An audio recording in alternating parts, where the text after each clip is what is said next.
This Radio Mystery Theater presents...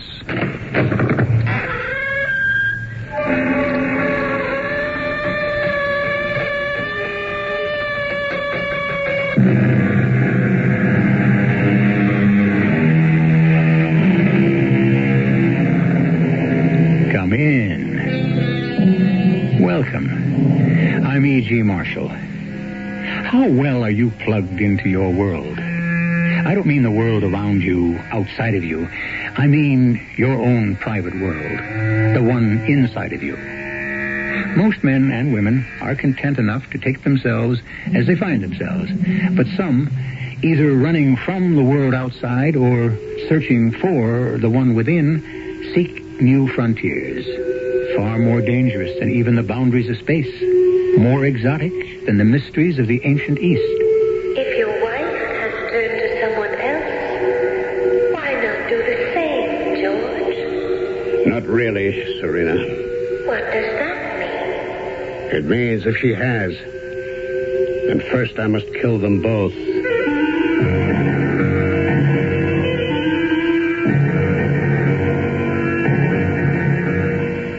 Our mystery drama, The Death Wish, was written especially for the Mystery Theater by Ian Martin and stars Ralph Bell.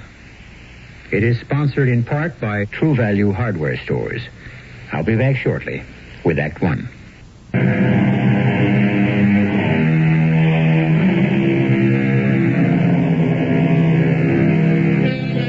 It was Satchel Paige, the ageless baseball pitcher, who said, "Never look back. Somebody might be gaining on you." That's a pretty apt description of almost any of us these days. Life is a perpetual train we are running to catch. A race just to stay ahead of the bill collector. A mad dash to accumulate enough of the world's goods to buy security, which dances farther and farther away. George Solway is so little different from any of us that it would not be unfair to say that he could be you. Or me. Tickets, please. Come on, commuters, ante up. Oh, hello, Mr. Solway. Hi, Connie. How's it going? Oh, back and forth. How's it with you? You know how it is with us brokers, up and down. Today down. No, the market? No, me, I'm pooped. Beat. About to ankle back the bar car and get me a little restorative. You gotta watch that stuff, Mr. Solway. Could get to you. Well, I hope it does before I fizz off like a rocket through the ceiling. Hey, something wrong? Only the process of coping with everyday living. It's getting on my nerves. I know what you mean. I wonder if you do, Connie. I hope you don't. Forget it. I'm just knocked out, like my fellow passenger here. I almost forgot. Here's his ticket. He asked me to give it to you so he wouldn't be disturbed. Oh, he looks dead to it. I better check him before we get to his station. Oh, don't worry, Connie. He gets off before me. Denton, I'll see he doesn't miss it. Well, you might cork off yourself. Forget it. I wound up like a spring these days. The last thing I can do is sleep. Anywhere. It's been building slowly. I can't say I haven't been conscious of it, but I try to put it out of my mind. It's nothing special, just the way I live. Trade on the market floor all day, hit the commute home, try to be a husband, a father, commute back. All the time inside is like a pressure cooking without any safety valve. I gotta do something. But what? I also gotta live. And this is the only way I know how to. When I got back with my double martini, my companion was awake. Excuse, please. I wish to thank you so much. For what? For protecting my meditation. With your pleasure, my name is Ranjit Rabindranath Tagore. It was most kind of you to tender my ticket. That's my pleasure. I have the habit, you see, to have some meditation by this time of day. I am on the late train, so it was important to me I remain undisturbed. Okay by me. I thought you'd gone to sleep. Oh, no, so far from that. My mind is totally awake. I hear all you and the conductor say, but I do not have to break my concentration. At the same time, I'm at rest, huh? You mean you could meditate and hear us at the same time? Oh, yes. Well, what good is it then? I have the most good. Such peace, such relaxation, such rest for the soul. In rhapsodic meditation, I am in perfect balance. I can put away all care, get away from all pressures, step back far enough to see them for what they are. Rhapsodic meditation?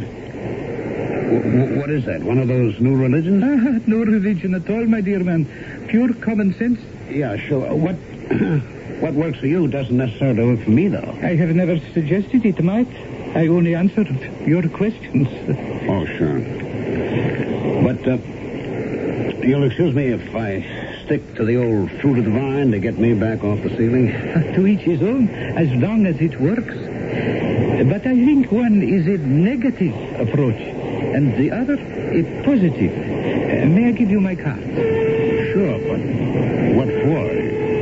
You interested in the market? I am interested in many things, of course. But at the moment, only you. Me? Why? Because I think you are looking for help. And in RM, you might find it. Your attention, ladies and gentlemen. The next stop will be Denton. Denton, next stop. Pardon me, please. This is where I must get off.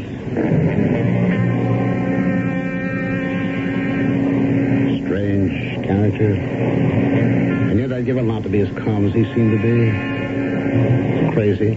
All this meditation stuff. It'd never do for me. Besides, a martini had me all relaxed, so I was ready to go home and face Mary. And maybe just for once, not fly off the handle. Bye, Mary. I'm home. Hi, George. How was your day? Oh, you know, cat on a hot tin roof. You? The hours passed eventually. How about a drink? Honey, you get the late train. Dinner's all ready. I thought we might skip it tonight. You mean you thought I might? Well, it wouldn't do you any harm. Well, that's what you think. So I'll take it myself. You going to join me? No. What does that mean? You going to fight me? If I fight, darling, it's only for us. Please, eat dinner instead of drinking it. Hey, what is this? You going to exhume the temperance union? But you're so thin, dear. You need proper nourishment. I'm worried. Desperately worried, that's all. About what? You're driving yourself right over the brink. You're so hyped up, you're making yourself a nervous wreck. You talk as though I was sick. Well, in a way, you are, dearest. Even your doctor says you're hypertense. So, that's the nature of the beast. What can I do about it? Well, there is something you can do about it. If you'd only try. What? Look, maybe I will join you in one drink so we can talk about it. Oh, a weak one, please. 1 week martini coming up. What do you have in mind? Well, let's sit a minute. Oh, thank you, darling. To us. Sure. Oh, this is better. I was talking to Marge Findlay today. What's she looking for? More contributions? No, nothing like that. We were talking about traveling. Traveling? George, she and Bill are just like us. Except they're taking advantage of their freedom. 6 months ago, they had that delirious Caribbean cruise. Now, next week, they're off for another whole month in the Pacific. Well, that's all very well for Bill. If he can afford it, I just don't see where he finds the time. Same place you could find I it. can't get away from the street, Mary. You're not a customer's man. Nobody depends on you. You have no plan. My employers depend on me to make trades for them. Look, Glastonbury and Pepper have plenty of others to fill your shoes, and they don't mind taking vacations. Lord knows you've filled in for enough of them. It's different for them. We have the children to worry about. Oh, what children? Tom and Alex are both off at college. Yes, but Debbie... Debbie is in boarding She school. comes home weekends and vacations. Well, not many weekends. George, you're killing yourself at this pace. You've just got to slow down. What do you want me to do? You're a workaholic. I think you've driven yourself till you're ready to snap any moment. I'm trying to save you from that. Don't you understand? You've got to see a doctor. I've seen a doctor. What does he have to tell me that I don't know? Well, it isn't a medical doctor you need. Oh, so that's what all this is working up to, huh? You think I flipped out, huh? That's what you think of me. I didn't say that. But it's what you thought. Now, don't lie to me. George, you're hurting me. What do you think you're doing? George! George, where are you going? I don't know. Patio walk, anywhere, just so I can find a little peace. Every nerve in my body was singing. Every vein and artery hammering. I could feel my heart pounding rapidly as if it were rising to my chest, pushing up against my throat so that it was hard to breathe. I had to do something, but I wasn't ready for some jerk to pick my brains or rummage around in my psyche. Not yet. There must be some other way. And then I remembered the little Indian gentleman on the train. I fumbled in my pocket for his card and found it. I'd give him one try. Yes, please? Mr. Rabina Tagore? You may call me a Maharishi. Maharishi? That's your name, too? Let us say my title. What does it mean? Oh, teacher will be good enough. Is that what you do? Teach this, rhapsodic meditation? I teach that, and the way. Well, is there some way you could teach me how to use it? Oh, but of course, Is it expensive? that would be up to you. To join the society is a fee of $200 to those who can afford. I think you can. To be frank, in many ways, I think you cannot afford not to, Mr. Solway. You know me? You know my name? Oh, yes, Mr. Solway. I have been expecting your call.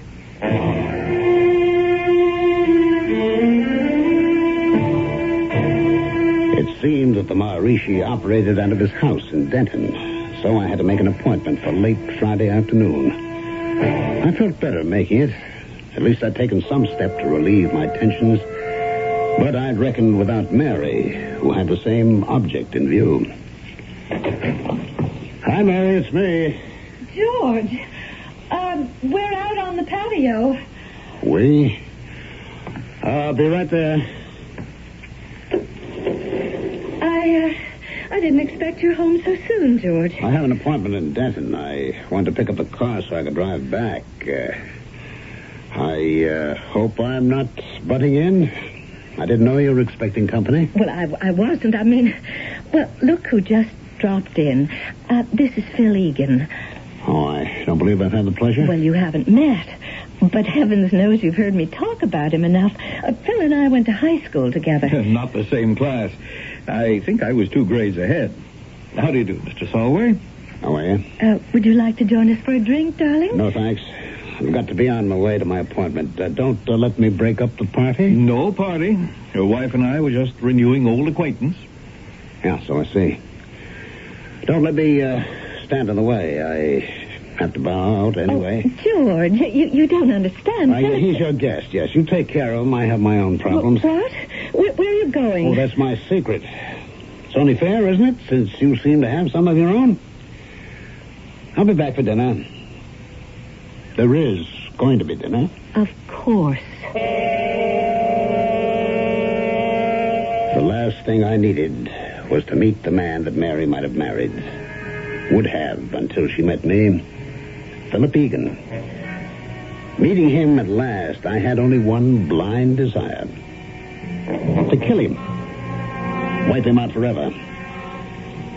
But I never imagined then that that was exactly what I had condemned myself to do. The eternal triangle, one of life's most terrifying cliches. But stop a minute. Do we know that this one is a cliche?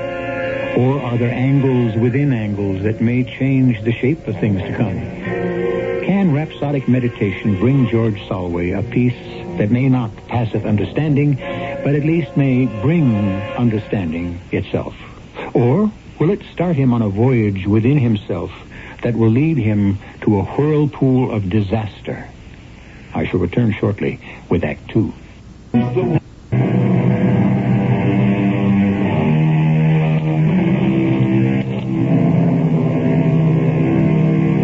What we're we're concerned with here is a product of our times.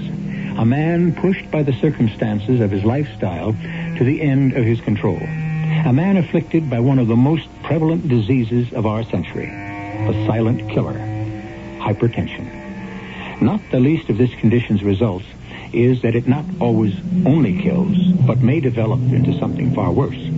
A situation where the victim not only punishes himself, but becomes psychotic enough to blame his agony on others and seeks their deaths rather than his to achieve redemption. I was stunned at the size of the little man's property. The Maharishi owned an estate. A servant in a tucked-up sari that looked like a loose diaper showed me into a small anteroom with a high ceiling.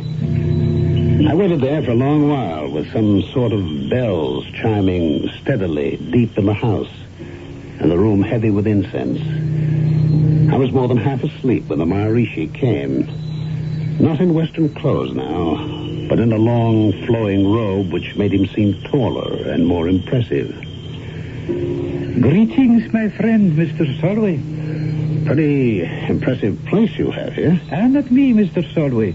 All of us who study the way belong to it, not it to us. Wait a minute. Maybe I'm getting in over my head here. All I wanted to do was to try this meditation thing. Why not? There are no strings attached.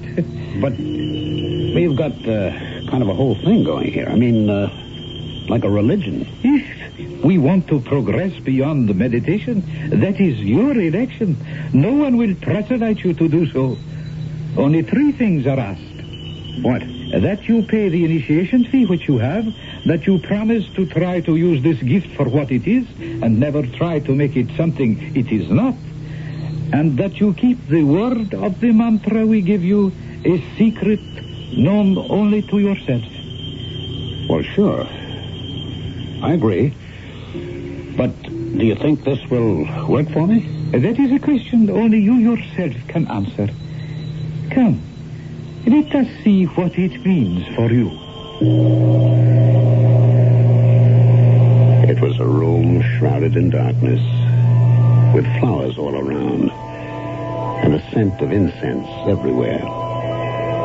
He told me to remove my shoes, sat me in an ordinary chair, told me to close my eyes, and murmured the rhythmic syllables of the mantra quietly in my ear. I remained repeating them in my mind, and for 15 minutes, even though I was partly conscious of other sounds, a passing plane, a voice someplace in the house, a door closing, I sank through layers and then floated to the top of some lulling sea. And for the first time since I could remember in years, I knew peace.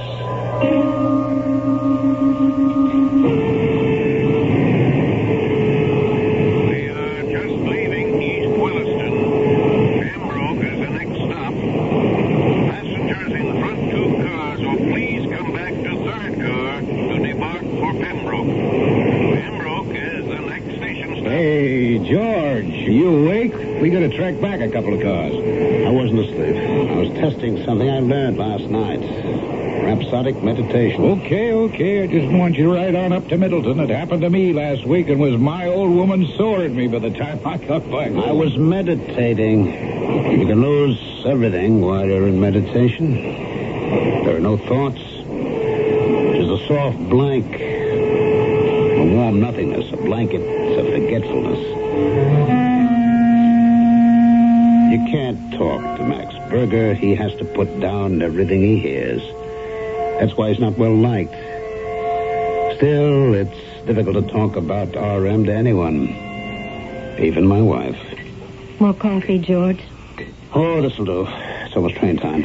Oh, George, if you would just talk to this psychiatrist once. I don't need a psychiatrist. I have RM. I've been going to him. He's wonderful. You'd be better off with meditation.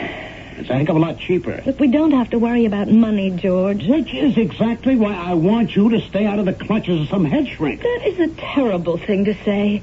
If you knew how much this man has put himself out to help us without asking anything in return. Oh, to help you, maybe. Is that it, Mary? You're just tired of me and looking for something better? That's the last thing you should ever say to me, George. Well, how could I blame you? After all, I'm such a terrible grouch, impossible to live with. Already halfway around the bend. Oh, for heaven's sake, let's stop arguing. I have a train to catch. Driving to the station, parking the car, my nerves were exploding in small bursts all over my body like electrical charges. I thought, what if Mary was unfaithful to me? And then the corollary, perhaps she already is. And I knew I needed meditation more than ever. I could hardly wait for the train to start rolling.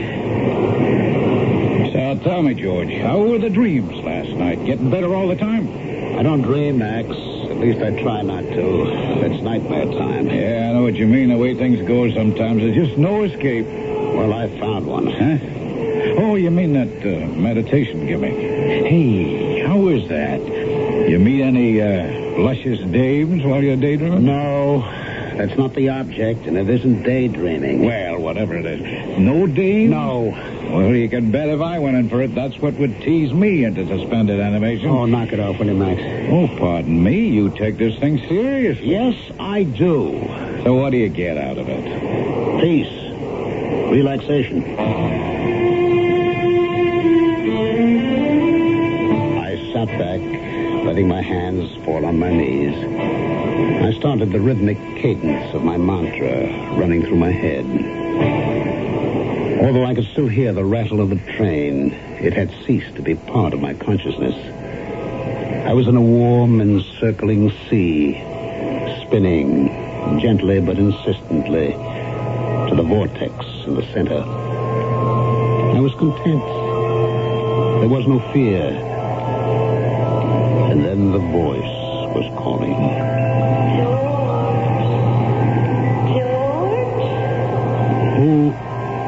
Who is it? Who are you? I am Serena. I'm waiting for you. Where? Beyond the edge. The edge of what? The edge that separates your world from mine. How can I cross it? When you are ready to leave your world behind, you will know. Why should I want to? Because only then will you know an end to torment and the final peace. Why did she look so hauntingly familiar? Why did she draw me so strongly? And why did I feel, in spite of almost overwhelming desire, that I must resist her? That she meant danger and disaster for me? Your attention, please. We're coming into Central Station. Last stop. Please check for any belongings before you leave this train. Hey, meditator. Hey. Better come on back and join the common folks. Are we in already? Just about. And don't tell me you've been meditating for a whole hour. I must have fallen asleep. Yeah, sure. And from the look of you, you must have had some dream. Oh, that must have been some gorgeous babe. Oh, come on, Max. Lay off, will you? Oh, man, you must have a guilty conscience. It's not me who should have the guilty conscience. Now, what does that mean? Oh, forget it, will you? The train's in. I want to get off. All through the business day, I couldn't forget it. What had I meant by that remark? Once during the morning, I called Mary, and twice in the afternoon. But she wasn't home. But it wasn't until after an unsuccessful meditation on the train going home that I finally faced the truth. I couldn't wait to face Mary with it. Where were you all day, Mary? I went shopping in the morning, had lunch with some of the girls, had my session with a psychiatrist in the afternoon. Why? I was trying to reach you all day. I'm sorry, George. Anything important? That depends on the point of view. Mary? Are you having an affair? An affair? With whom? This psychiatrist, whatever his name is? Are you out of your mind, George? Strange question for you to ask. I thought you decided I was. But you haven't answered my question. I won't dignify it by giving it one. Which means you are. Which means nothing of the sort. You're lying? I am not lying. Oh, really, George, this is the last straw. If you don't do something to pull yourself together again, either I'm going to have to leave you or maybe I will have that affair. You better not. I wouldn't think you'd care much anymore. I care this much. If I catch you even so much as looking at another man, I'll kill you and him. Oh, don't be ridiculous. I mean it. I believe you do. Don't you see how sick you are? I am not sick. You look at you. The veins standing out in your throat. You're shaking all over. Even if you're not sick, then you must be feeling guilty about something. What is it, George? Is it you that's having the affair? Me? Me? You know, I've never even so much as looked at another woman. The thought has never entered my mind. What is it, darling? What is it that's driving you, pulling you apart, destroying you? On me. For once, I had to admit Mary was right. I was shaking. I could feel myself coming apart at the seams. And she was right about something else. I hadn't told her the whole truth. All day long, I had been thinking about another woman. The woman in my meditation. Serena. The woman every instinct told me I must resist. And yet whose spell still lay on me, drawing me irresistibly back to her. I couldn't wait to return to my meditation the next morning. You came back, George. Yes, Serena. I knew you would. Are you coming to me this time? How can I? It's so easy. Just cut your ties with your world and step into mine. I don't know how to. I'll help. Stand up. That's right. Now, look back. What do you see? I can see myself sitting, eyes closed, on the 837, on my way into the city. That's me, George Solway. That's my body. Not the George Solway that could be. The one filled with peace and fulfillment. Why don't you leave the other behind, George? I turn and look at the woman. She is blindingly beautiful. So beautiful I can't separate her features. Only the overall loveliness and the radiance of calm and promise that makes me long to go to her arms. But another force drags my glance back to the figure sitting so still and unmoving on the swaying train seat. I'm cold suddenly and afraid. And for the first time in my life, I understand what is meant by the death wish. What a terrifying thing it is to invade the privacy of a man's mind, to watch him struggle between illusion and reality. The sense of decency prompts us to walk away, and yet, how can we deny the fascination of a struggle unresolved? Won't you join me to discover how it is when I return with Act 3?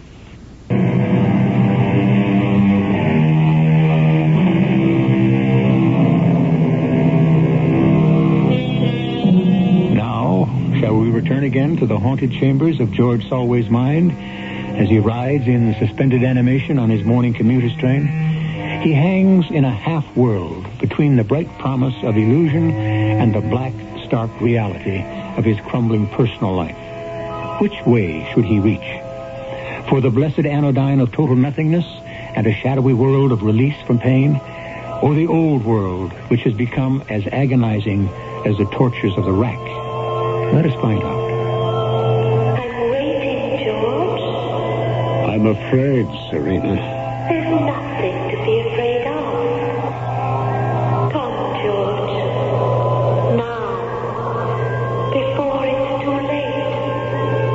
late for what?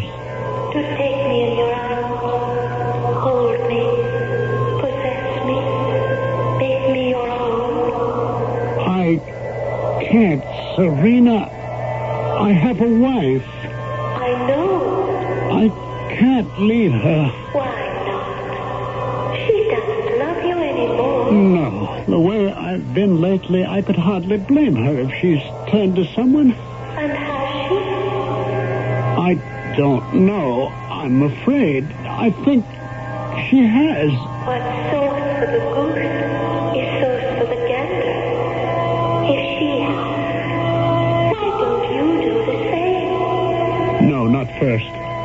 What does that mean? It means if Mary has and I find out, first I'd kill them both. If you did that, then you wouldn't be able to return to me. Why? There would no longer be room for you in my world. It's now or never for me. I guess it has to be never. Goodbye, George. No, wait!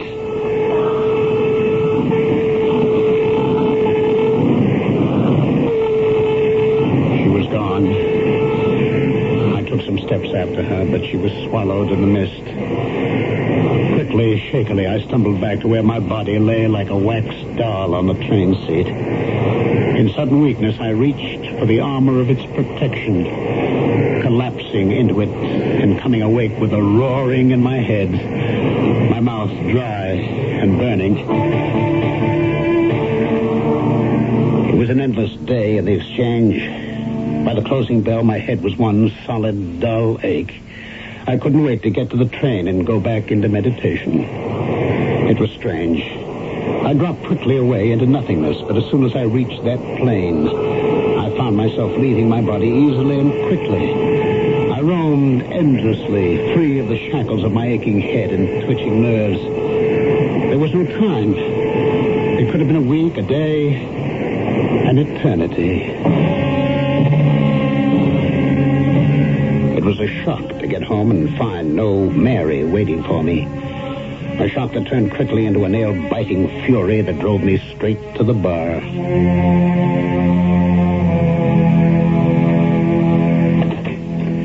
George! Oh, I'm sorry. I didn't mean to be late like this. Where have you been? Out. Nowhere. Just driving. What train did you catch? The 4 o'clock? Oh, I wasn't expecting you back till the 4:50 at the earliest. Yes, I'll bet. I don't like your tone. And I don't like your lies. What lies? Who do you think you're kidding? Just driving around. If you were, who with? Myself. You expect me to believe that? Who do you think I was with? The guy. What guy? The guy, the one you're having an affair with. You are impossible. I can't take it anymore. If you have to know where I was, I'll tell you. I was with Ruth Harris. Oh? Ruth Harris. She's a travel agent.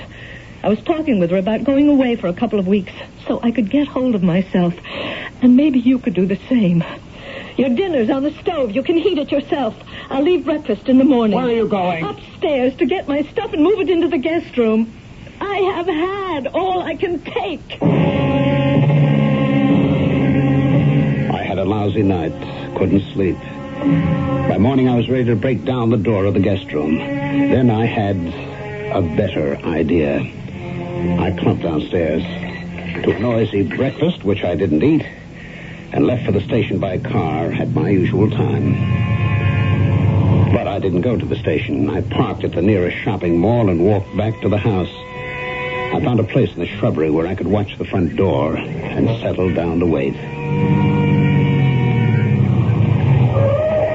It was nearly 11 o'clock that he came, getting out of his car and going up bold as brass to ring the front doorbell. The man I'd surprised Mary with less than a week before.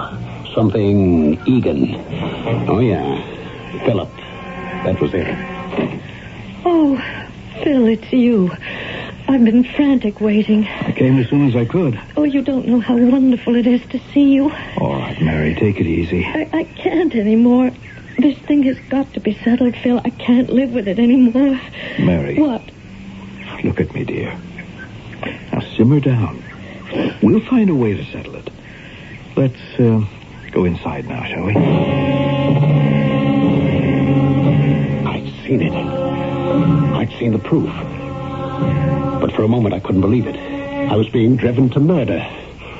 But coldly, I decided I had no intention of paying the price for it. I didn't have to.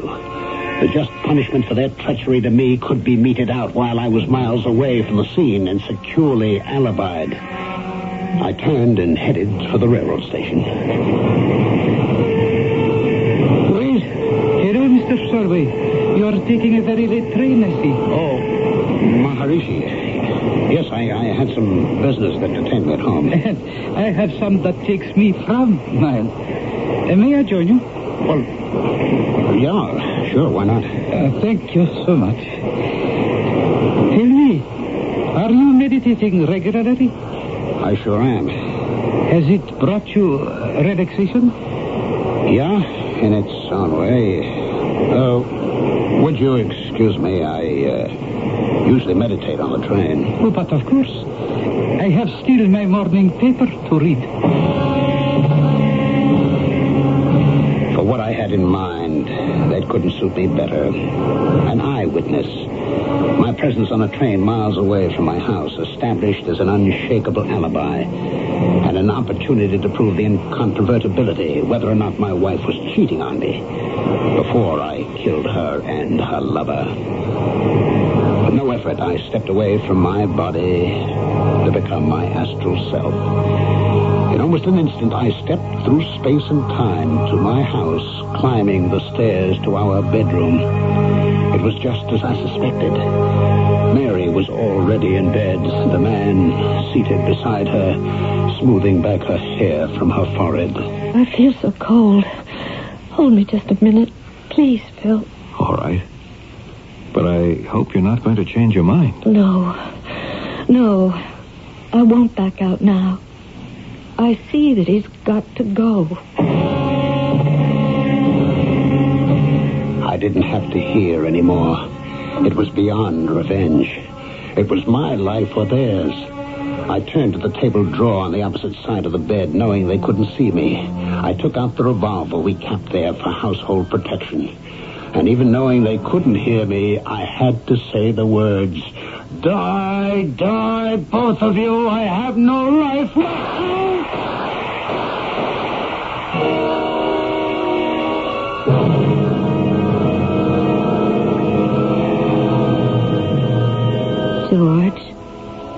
George, darling, can you hear me? What? Oh, my darling, listen to me. It's Mary. Mary? Yes, dear. It can't be. You're dead. No, darling. Open your eyes and look. I don't understand. I fired the shots. I saw you both fall back. The blood. Don't think of all that now. It's over. I think you better talk to the doctor. What doctor? My name is Dr. Egan, Mr. Solway. If you remember, we have met once. I killed you. In your mind, perhaps. Fortunately, the wish only remained father to the deed. It never actually happened. I don't understand. What did happen? Where am I? In a hospital, darling. How did I get here? A nice little Indian gentleman with a name I couldn't even pronounce, let alone remember, was sitting next to you on the train when you had your seizure. He brought you here. What do you mean, seizure? You went into convulsions. And if you hadn't gotten to the hospital in time, you would have been dead.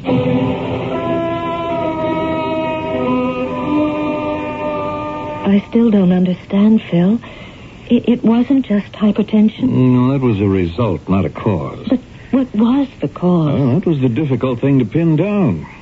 If the oranges had been psychiatric, I couldn't have promised you a cure, but they weren't. Almost entirely somatic. Somatic? Physical. The anorexia nervosa was the clue. Under-eating. From that, here in the hospital, they managed to pin it down to hypoglycemia, lack of sugar. All the other symptoms devolve from that. Fatigue, irritation, delusions, and so on. And can he be cured? Of course. Once he'll cooperate. But he thought we were lovers. He thought he'd killed us. Only in the mind. And he had the total excuse that at the time he was not in his right mind. He was very ill. Don't hold it against him, Mary. I won't. If only I could be sure that he wants me back. In his right mind, he will. Cherish him, Mary. If he didn't feel as deeply as he does about you, he wouldn't have been ready to risk everything to make sure that no one else could have you.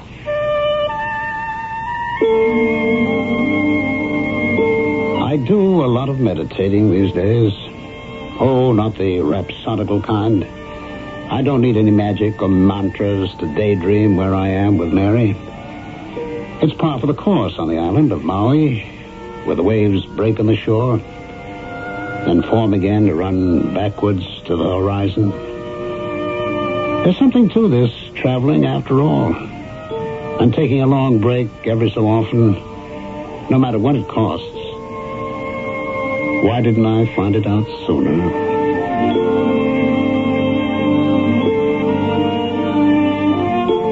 Object lesson for all of us. It was William Wordsworth who warned us a century and a half ago that the world is too much with us. Getting and spending, we lay waste our powers. George Solway was lucky. He had a fearful warning, of course, but it was enough to save the rest of his life. I'll be back shortly. Hi, this is Michael.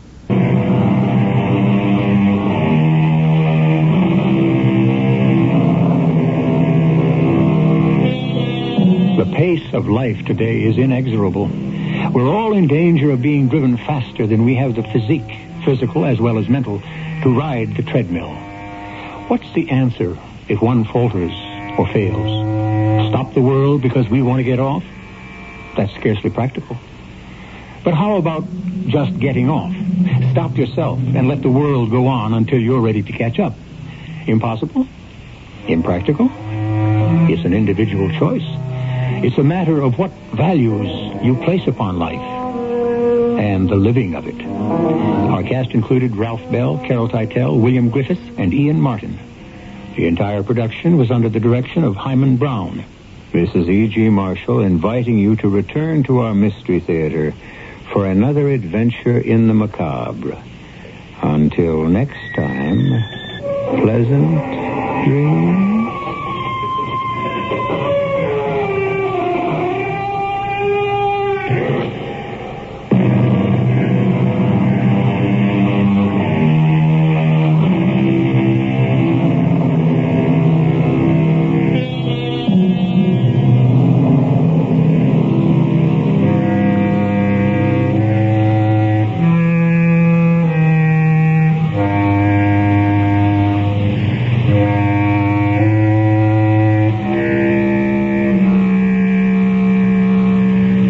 CBS Radio Mystery Theater presents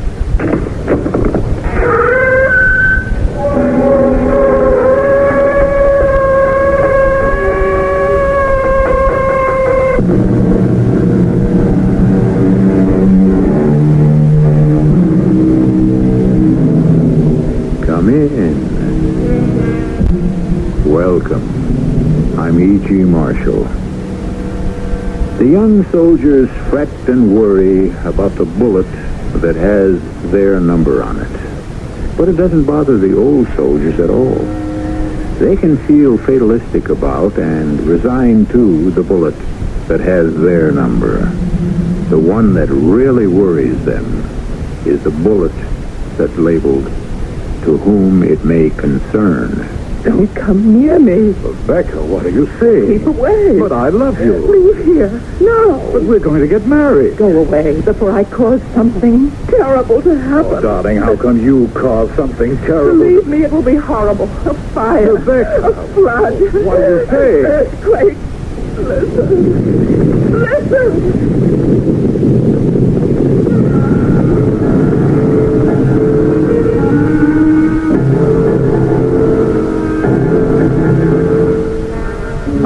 mystery drama, To Whom It May Concern, was written especially for the Mystery Theater by Sam Dan and stars Marion Seldes and Ian Martin. I'll be back shortly with Act One. Something beautiful and vital has gone out of our lives. The ability to just sit back and relax. The difference between us and the generations that preceded ours is that we have learned how to save time, whereas they knew how to enjoy it. They had time for everything. And this is the story of a man who lived back then, when there was time, just before World War I. Come with me now to the New York club of Dr. Adams Mandeville, a place of fine old wine, mellow cigars, gleaming crystal, and easy conversation on a May evening in the year 1915. Hello there, Dr. Mandeville. Oh, good evening, Mr. Forbes. Mind if I join you? No, please. We see so little of you here at the club these days. And I'm afraid you shall see even less. I'm off to London. London? Oh, you can't be serious. There's a war. Well, we're not involved. Not yet. Nor do I think we ever will be. And in any event, I must go to London. May I ask why? Well, we're having the International Conference on Psychiatry. It's delving into the mind. Tricky business, no? Oh, yeah?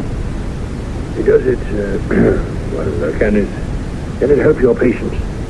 Well, I don't know how much it helps my patients, but I know it's helped me. Help you? How? Let me put it this way. It's going to help me. It's going to save my life. How can you tell if it's going to save your life? Do you believe in the angel of death? The angel of death? Yes. Well, I suppose, figuratively speaking, in a way, we might assume... That was the first question she asked me when she entered my office. She?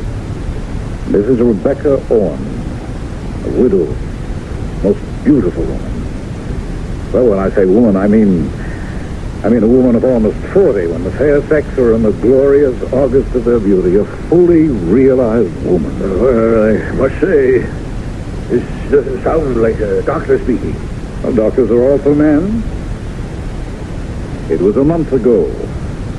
She made an appointment to see me on the telephone, and when she sat down in my office, her very first question... Dr. Mandeville, do you believe there is an angel of death? Why? Why do you ask? I understand you are one of those new doctors of the mind. The angel of death, is he real, or is he a figment, a creation of my own? Mrs. Orne, I know of no scientific evidence that can account for the existence of an angel of death, or of life, or of any angel, for that matter. Well, nor is anyone else such evidence, except perhaps myself. And what is your evidence, may I ask? An awareness of his presence. Uh-huh. What sort of awareness?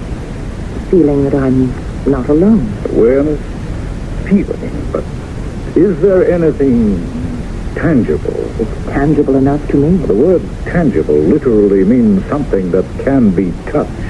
I know. And I feel his touch.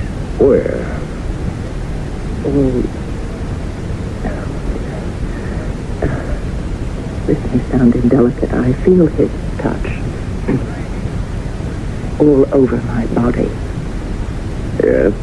It feels as if I was suddenly chilled by an icy wind, and my skin seems to burn. It sounds contradictory, I know, ice and fire. No, please continue, Mrs. Orne. And I feel as if my hand is being taken. Taken in someone's grasp. You feel a hand. The fingers of a hand closing on mine. And you see? No one. Nothing. But you feel these fingers. Yes. And how do they feel to the touch? Well, again, fire and ice. Burning fire and cold, cold ice. The icy coldness of death. And then what happened? The fingers of the hand that has closed over mine. It seems to hold me in its firm grasp, and it begins to pull me. I cannot. I have no will to resist. And then? And then the ice becomes warmer, and the fire becomes cooler, and the fingers of the hand that is holding mine seem to slacken their grip and slip away from me. And suddenly, I feel his presence no longer. He's gone. You're quite sure of all this? Oh, yes, it's exactly the same way, each time. Oh, then this has happened several times. Oh, yes. How many? Oh, innumerable. I have a theory. Would you like to hear it? Oh, yes, please. He wants me. Yes, you might say if he exists, he wants all of us. When our time comes. But I think my time has already come. I'm afraid I don't understand. And that he was unable to take me at that time. And since I escaped him, he must keep after me. And it becomes more and more difficult for him each time. And so he tries harder and harder. And yes, Mrs. Holmes. I've never been able to say so much to any doctor. Most of them would give me pills for my nerves long, long before I could get this far. Well, I promise to hear you out. Well, that's about all. Except that they keep getting worse and worse. What keeps getting worse and worse? The disasters. So many people die. And it's because of me. He doesn't really want them. He wants me. And the reason they die is because they just they happen to be there. Yes? Why do you say yes? Do you know what I'm talking about? Do you really understand what I'm saying? Mrs. Owen, did you have a happy childhood? Why do you ask? Well, in psychiatry, we begin with the child.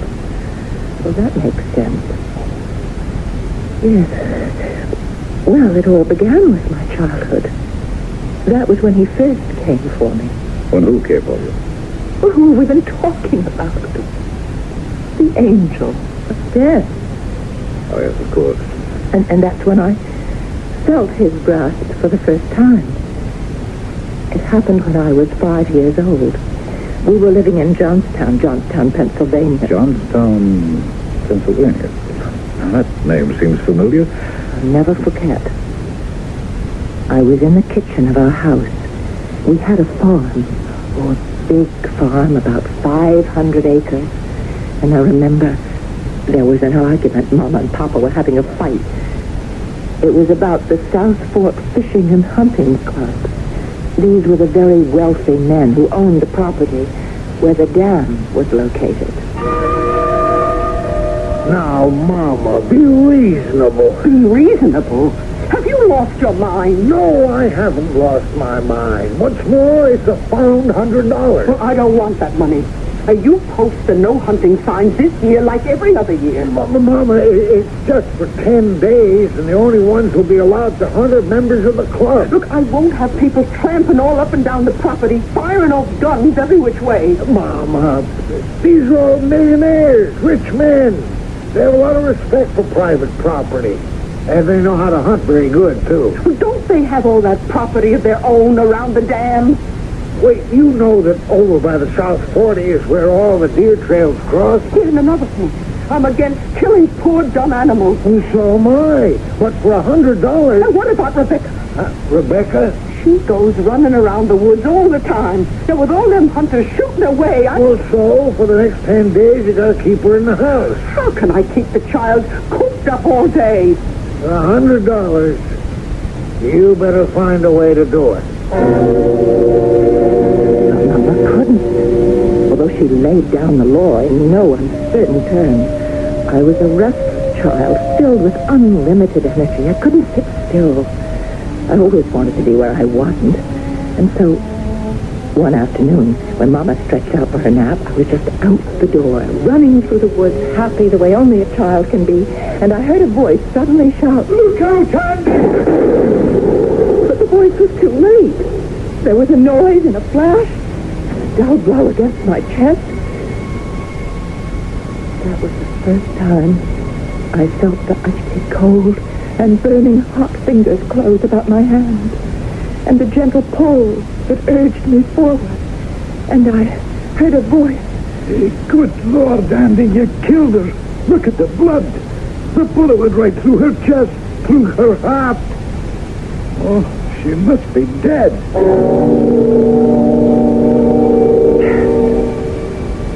I was dead. At least I thought I was dead. I should have been dead. The angel of death had come for me. But suddenly, the fingers that grasped my hand loosened their grip. The ice became warm, the fire cool, and I just slipped away from him. Or he from me. And I was free. You, were shot through the heart? Yes. Could the bullet have missed? No. But surely... Oh, the doctors came from miles around. The best doctors. The club saw to that. They were amazed. Well, how did they account for it? They didn't. Those doctors couldn't. They said perhaps the bullet broke as it hit my chest and just a small piece of it penetrated my heart. Or perhaps the tissue was able to repair itself. But really, they were only guessing. I was shot through the heart. That much is certain. And you lived. That much is obvious. I lived through other things, too.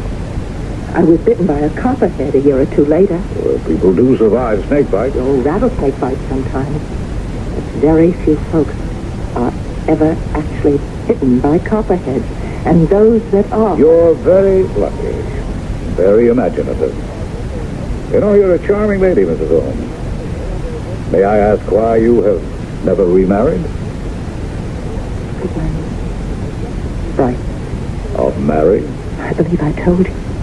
The angel of death is so intent on capturing me that those around me are always in danger. Now, you're sitting here in my office. Am I in danger now? Yes, Doctor. How? I don't know. The building might collapse. It's not likely. It's a new building constructed of steel and There stone. might be an earthquake. There never have been any here in the East. Or a flood. Well, hardly. Well, there was a flood once. Actually, it was 26 years ago. When I told you I came from Johnstown, Pennsylvania, you said the name seemed familiar. Do you remember why now? Yes, of course. The flood, the famous flood. The Johnstown flood. Were you there at the time? Yes. And you lived through it? Yes, I lived through it. Unfortunately. Now, why do you say unfortunately? Because it wasn't fair that I should survive. I really deserved to die. I caused the flood, Doctor. I'm the one to blame for the Johnstown flood.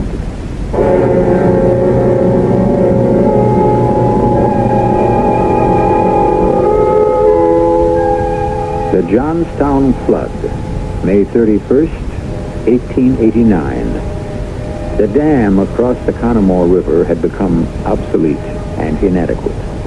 During April and May, 41 inches of rain and snow increased the pressures to the breaking point, and a tidal wave of destruction swept through the valley, killing more than 2,000 people.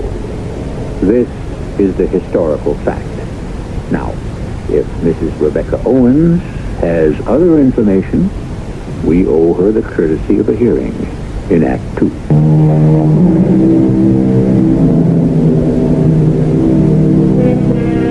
Well, here we are at the very beginning of May, 1915. Remember that date. It will be significant. In the exclusive New York club of Dr. Adams Mandeville, Dr. Mandeville is having a very serious conversation with an old friend, Mr. Hector Forbes, the renowned anthropologist. Mr. Forbes is having difficulty believing what Dr. Mandeville is telling him. Yes, my dear Mandeville, I remember the Johnstown flood. There are people who can be held responsible. But surely your patient, this Mrs. Rebecca Owen, no, she couldn't be one of them. But according to her story, She mentions the South Fork Fishing and Hunting Club. Now, it was a group of millionaires who had bought the land from the state. The dam was located on their property. They refused to spend money for any repairs, and the people of Johnstown didn't believe that there was any real danger either. So there's blame enough and to spare for everyone. And yet, when she talks, you can believe anything she tells you. You can believe anything she says. You haven't fallen for this lady, have you? As a matter of fact, I'll get to that. I tell you this story because I have a very important question I want to ask you. Well, fire away. Oh, you'll have to hear the rest of the story. Oh, yes. Especially why she thinks she's to blame for the Johnstown flood. That's what I asked her. The flood was on my account. But why? It was the only way the angel of death could get me. A bullet failed. The bite of a poisonous snake failed. And here was a way that couldn't fail. Or so it seemed. Oh, poor Philip Dumont, my first beau. I was 15 and I was in love. The way you can be in love when you're 15.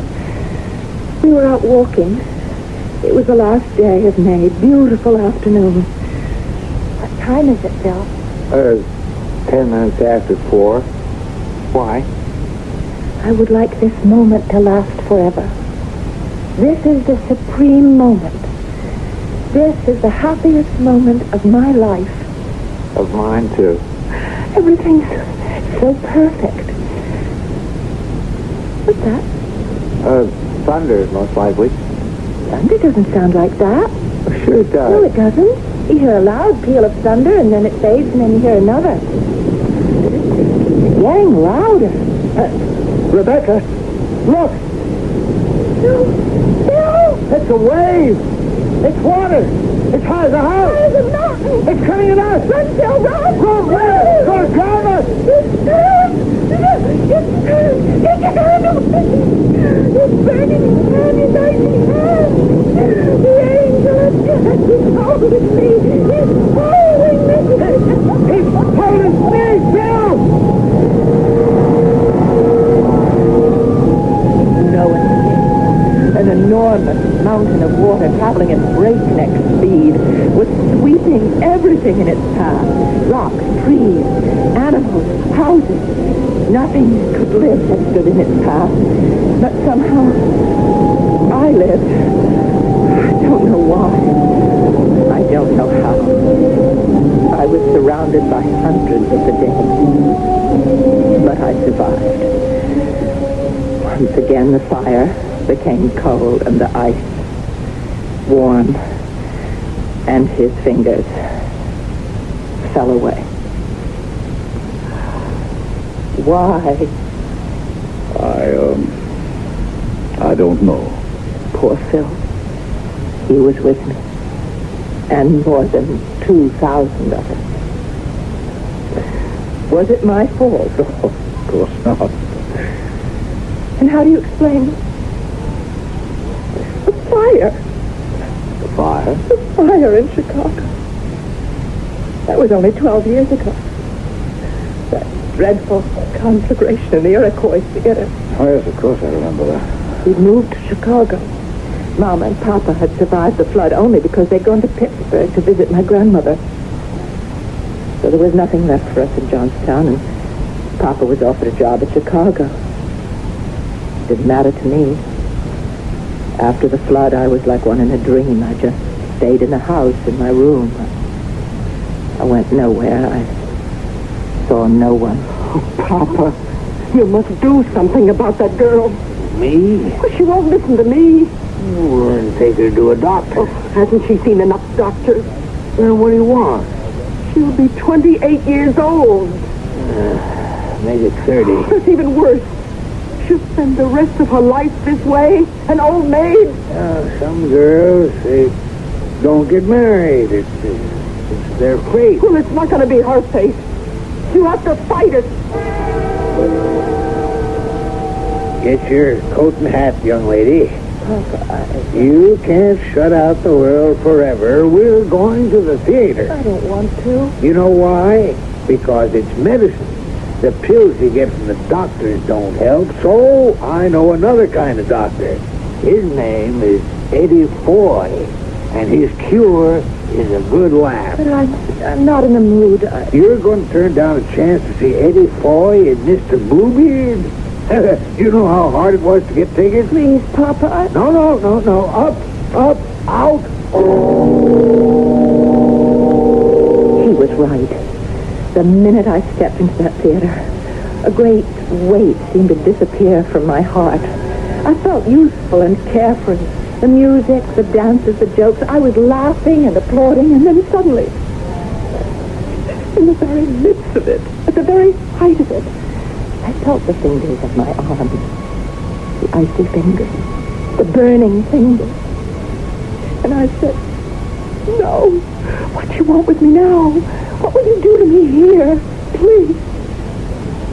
And then I heard the most dreadful cry in the world in the theater. Fire! Almost a second. There was a deathly stillness. And then there was a panic. More than 2,000 well-dressed, civilized people were transformed into raging, mindless, stampeding animals. And when it was over, finally, almost 600 were dead. Yes, I read about it. The fire actually did very little damage, I recall. Most people were trampled to death. Papa died to save me. He saw we couldn't make it to the exit, and so he protected me with his body. I'm sorry. Papa left the world, but I came back to it. Mama became ill, and it was up to me to support her. I learned how to use a typewriter and to write in shorthand. And soon I secured a position as a secretary to a Mr. Walter Owen. He was middle-aged, very proper, but kind, most generous employer. Mama became better, but she was quite sad. I'll have some soup now. Mama, you're crying. No, I'm not. Rebecca, I do want you to have a life of your own. I'm content. But you'll never have a husband. You'll never have children. I don't want anybody close to me. Rebecca, that's not natural. Please, let's not talk about it. But a husband, children, they would make you happy. Yes, Mom. Very happy. But I couldn't make them happy. Why not? Because they die. They die young before their time. What are you saying? Nothing. I don't want to talk about it anymore. We plan our lives, but it isn't we who decide our destiny. The ordinary give and take of daily living wears us, shapes us, changes us, and we may not even be aware of it. One morning, Mr. Owen asked me to come into his private office. Miss Randolph, you have been my secretary for 5 years now. Yes, sir. I have never seen a more devoted, conscientious, and efficient person. Thank you, sir. I find, Miss Randolph, that I would be lost without you. You are a treasure. Oh, really, Mr. Owen? No. A treasure is something that a man must guard securely. If you were a stock or a bond or a bill or a jewel, I would shut you up in a vault, lest you be lost or stolen. I'm not sure I understand. Miss Randolph, will you marry me? Marry? Yes. We could be quite happy together. Oh, but Mr. Owen, I'm not in love with you. No, we are not children. Love to us is not a sudden, intoxicating adventure. We can marry without it. Marry without love? Yes, marry without love at first. Marry because we respect, admire, and need each other. Now, we are both lonely people. I know in my heart that love will come to us. All day at the office, he would ask me to marry him. He enlisted Mama's help, and then all night at home, it was more of the same. Oh, he's handsome, kind, intelligent. Oh, he's devoted to you. And he's rich. Mama, I will not marry him. But why? I could never explain it to you. I will not marry him, and that is my last word. But it wasn't. Little by little, in so many subtle and gradual ways, the pressure, the constant pressure told on me, and suddenly, before I knew it, I was in his arms, saying, yes, yes. Oh, no, must go. And so we were married. It was the event of the social season of 1911. I knew Walter was rich, but I didn't know how rich. He had as much money, as much influence, as much power as the biggest of them. The Carnegies, the Morgans, the Fricks, the Mellons. They were all there at my wedding.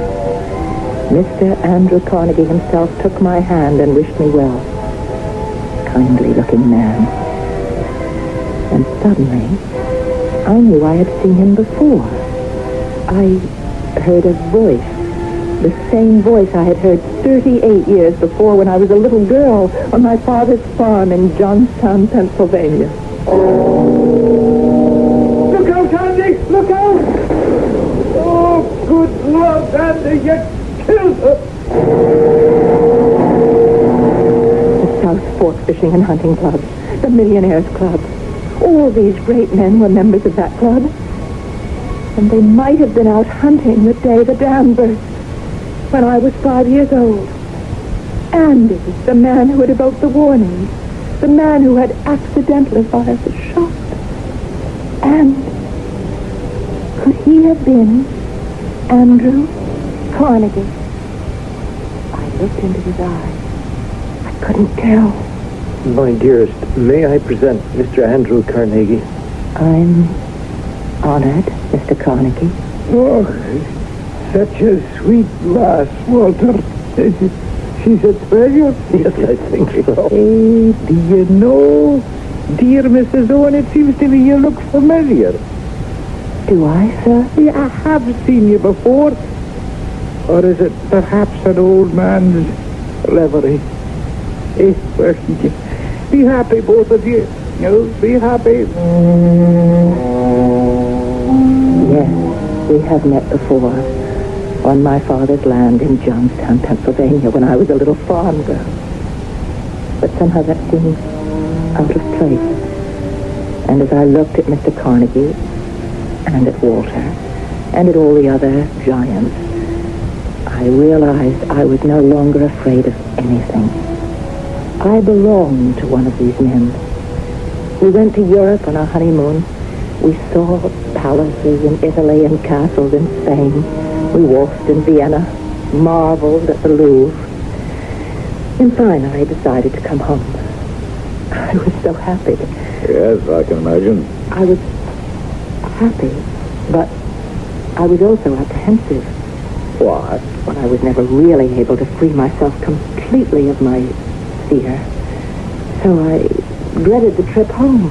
Darling, honey, I know how you feel, but it's... But what, Walter? But this is a brand new ship. A ship the like of which has never been seen. It's a floating palace. But still, if anything... Most important, they say she's constructed on a completely new principle. There's incontrovertible scientific proof that she is unthinkable. Oh, Walter. She leaves on Friday on her maiden voyage to New York, and I've already booked passage for her. Oh, how exciting. What's her name? The Titanic.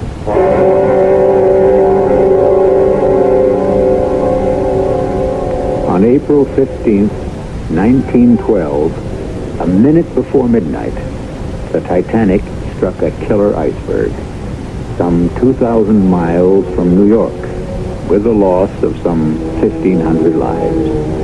Among the casualties, oh no, I shall have to stop this business of anticipating the story.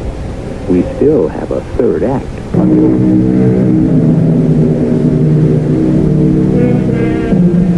Dr. Adams Mandeville, a New York psychiatrist, is at his club talking with his friend Hector Forbes.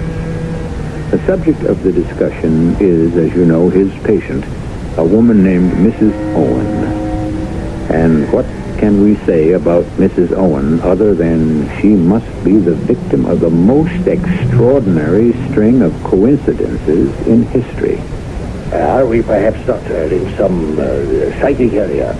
Is it possible she is not a human being? No, she's human, completely human. Human and lovely. She continued to see me over a several-week period. And each time I saw her, I fell more and more deeply in love. Rebecca, darling. Oh, please, Doctor. You can't call a man doctor after he calls you darling. I must leave you and never return again. Why? Oh, don't you know why? Oh, it isn't true. Everything you've been telling me about the angel of death. How can you say that? I felt him. I felt his touch. No, darling. You can't convince me. I let poor Walter convince me, and he's dead today. Walter would have died in any event. He died because the angel of death came for me. There is no such being. Oh, you say that to me? To me? I'm 41 years old. And you don't look a day over 25. Be serious. And 5 times in my life, I have felt his presence in my body. 5 times. I have felt his hand on my arm. 5 times he's held me in his grasp. Yes, I know you said that. And the last time was the worst time of all. He was so determined to have me, he destroyed the greatest ship in the world to get me. Oh, I can hear the music. It was such a gay, wonderful party. I was dancing with Walter. Happy, darling? Oh, yes. See, I told you, everything would be all right. I don't know if it's you or the ship, but I feel so safe, so secure. It's both of us, darling. Nothing but happy and wonderful thoughts from now on. Let me get you a glass of champagne. He walked to the refreshment table, and I lost sight of him in the crowd, and I never saw him again. Because at that moment, I felt the fingers, the icy fingers of the angel. The angel of death. And I screamed, no, no! The music. Everyone turned to look at me. Was I mad? And then there was the most terrible, grinding roar, as if some monstrous animal had ripped the entire bottom out of the boat.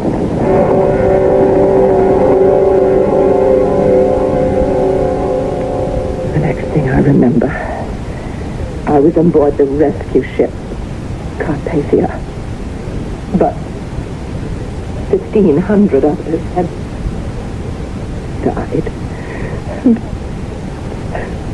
And Walter had perished. And now you tell me it isn't my fault. Yes. How? All the evidence proves nothing. Oh, listen to me, my darling. Let me tell you what this is. It's the law of averages. Oh, no, that's not good enough. The touch of the angel of death. It was real. Well, of course it was real. Then you agree. It was real to you. Oh, my darling Rebecca, we're only now beginning to understand the mind, to comprehend its fantastic complexity. Then why was it real? Because you wanted to be punished. Punished for what? For disobeying your mother. When? That day when you were told not to go into the woods. You remember that day? That day when you were 5 years old and your mother took you aside and What was it she said to you over and over again? She said, you are not to go into the woods. You are not to leave the house. If you disobey, you will be punished. Severely punished.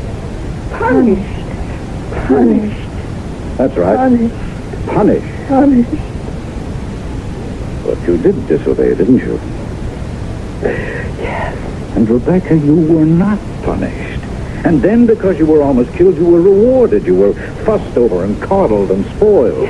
And all the time you knew that you were to blame. You remember the face of the man who'd shot you. You could see his agony and his anguish. No. This is necessary, dear. You look for death. You seek him out. You court him. You spin fantasies about him.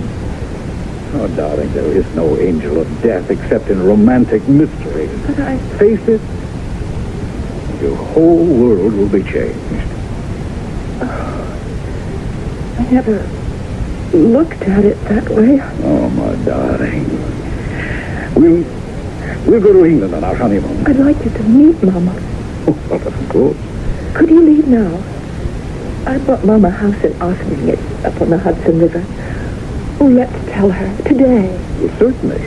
Let's see, it's 10:30 now. I have some hospital calls to make at 11, so I should be free by noon. We can get the train at 1 o'clock. Meet me on board. I'll be sitting in the last passenger coach. 1 o'clock on the Ossining train, the last coach. Yes, it's the only one that isn't a smoker.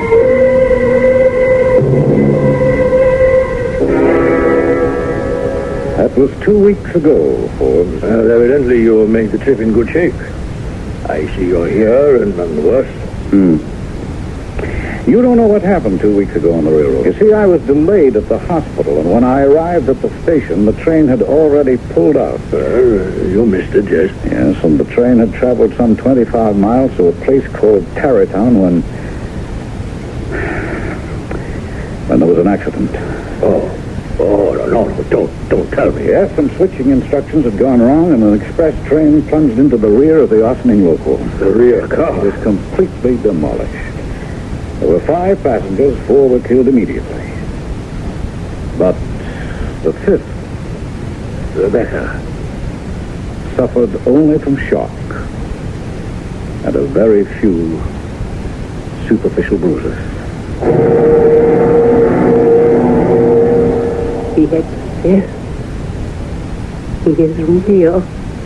He came to me again. He came looking for me aboard that train. He came for me. I felt his hand, his fingers. The fire, the ice. You mustn't make fun of me. What I say is true. Of course it's true. Don't humor me. It is true. Do you mean that? Yes. And the angel of death exists. I'm very much afraid he does. Then it's over. It must be over between us. I love you and I want to marry you. You must never see me again. I don't want you to die because of me. And I don't want to live without you. Oh, darling. You're a doctor. Be sensible. Oh, I'm in love, so that's impossible. Face reality. Reality is that I love you. Reality is that if you had been with me on that train, you would be dead now. Ah, but I wasn't with you. And next time we won't be so... I wasn't with you on the train. That's it. That's how to do it. No, it won't work. Yes, it's how to reduce the odds. That's how to fight the old boy. That's how to put him in his place. But I still... We must never travel together. We must never board the same boat, the same train. We must never go to crowded places where disasters can strike. Theaters, restaurants, concerts. But I never go anyhow. But you can't shut yourself away. Rebecca, I don't need crowds. I only need you. So we shall live by ourselves, quietly, carefully, in safety. You see? I see now. And if he comes for me again, let him come for me alone. To a house that will be stone so it can't burn. Or steel, and then it can't fall apart. Away from rivers and floods. Away from forest and fire. Now will you marry me, darling? Yes. Yes.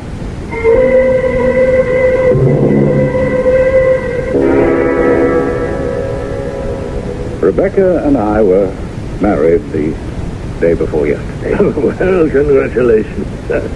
Well, how does it happen you're not off on your honeymoon? Oh, we're going to London, where we shall also take in the conference. I'm leaving tomorrow morning. You're off on a honeymoon, and you say I'm leaving? Well, naturally, separate ships. It's the only way we can travel. Oh, yes, of course. Rebecca sailed this morning on the Imperia, and I had to look around for something at the last moment. Yes, well, on such short notice, you'd be lucky to find a berth on a tramp steamer. Oh, I did considerably better than that. There was a last-minute cancellation, and I was able to get a cabin on what many people consider the most comfortable ocean liner afloat. Oh, really? Which one is that? The Lusitania.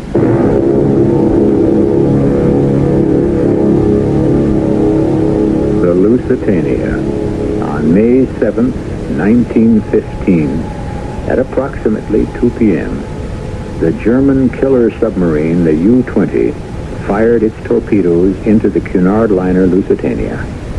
The ship blew up and sank almost immediately. About 2,000 people lost their lives, among them an American physician, Dr. Adams Mandeville of New York City. I shall return in just a few moments.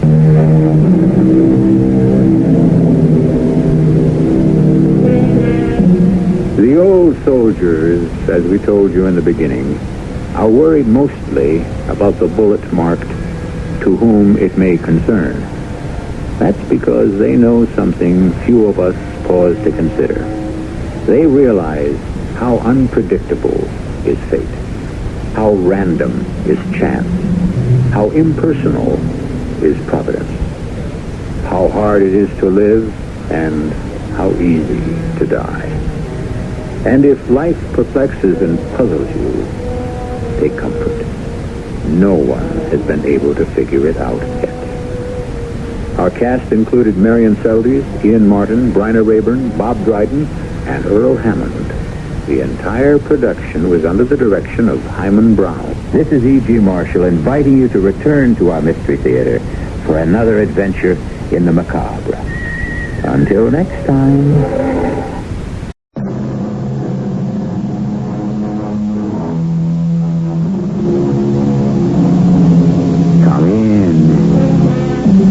Welcome. I'm E.G. Marshall.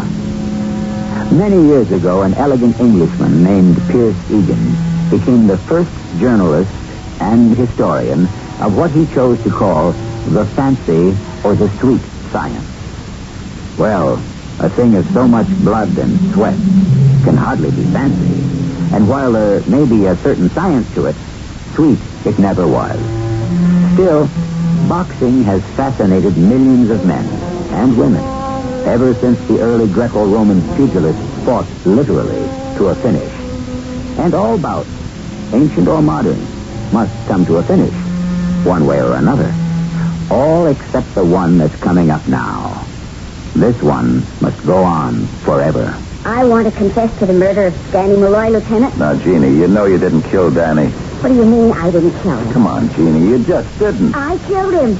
Arrest me. Throw me in jail. Jeannie, why don't you just go home? You can't put me around. Arrest me. I know my rights. I'm going to get a lawyer.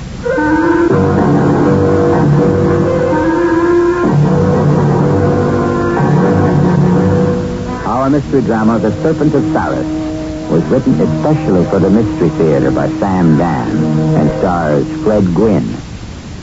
It is sponsored in part by ARM, Allergy Relief Medicine, and True Value Hardware Stores. I'll be back shortly with Act One.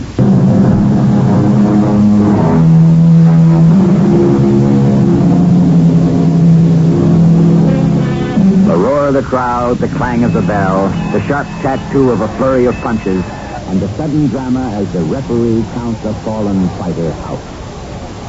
Yes, boxing.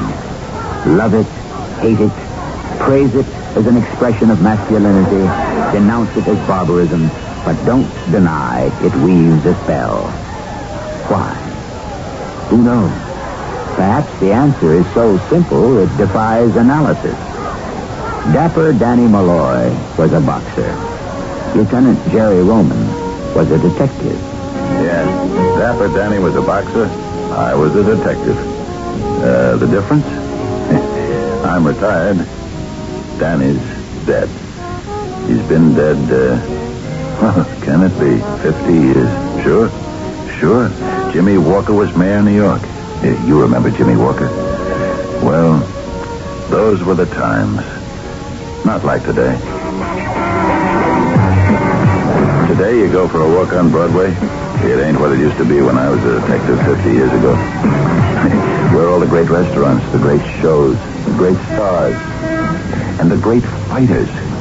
Where are the great fighters? They used to train here at Stilton's gym, just west of 50.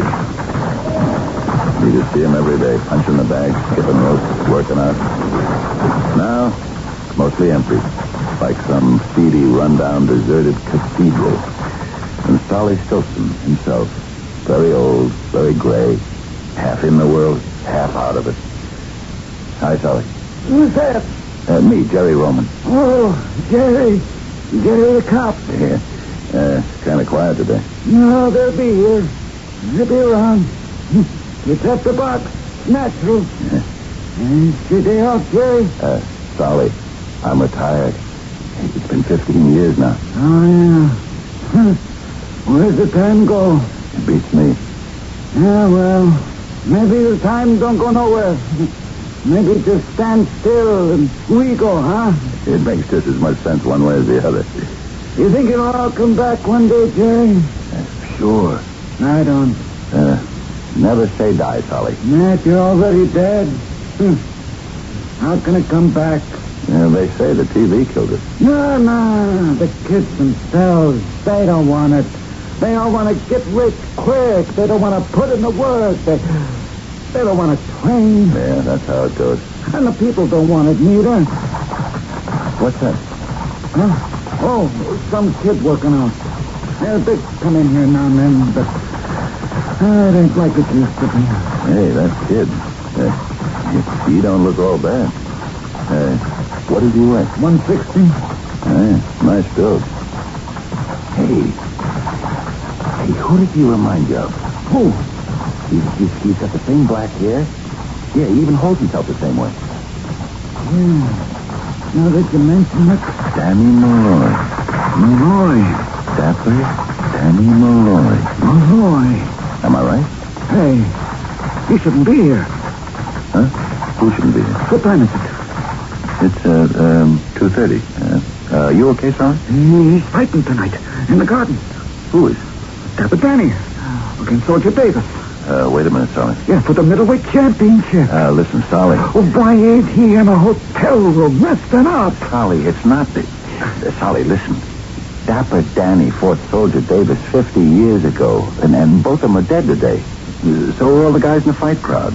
They're dead, too. Everybody's dead, Solly, except you and me. Then who's that working out at the back? Like you said, Solly, just some kid. Oh, yeah. Yeah, I probably got his name written down in the office. Say, Solly, you look tired. Why don't you just go inside and lie down on the couch, huh? I'm okay. Yeah, sure, but why don't you try a little nap, huh? Come on. Maybe I ought to go. Something like this happens every time I see Solly. Then he lies down, sleeps a little bit, and forgets all about it. Till my next visit.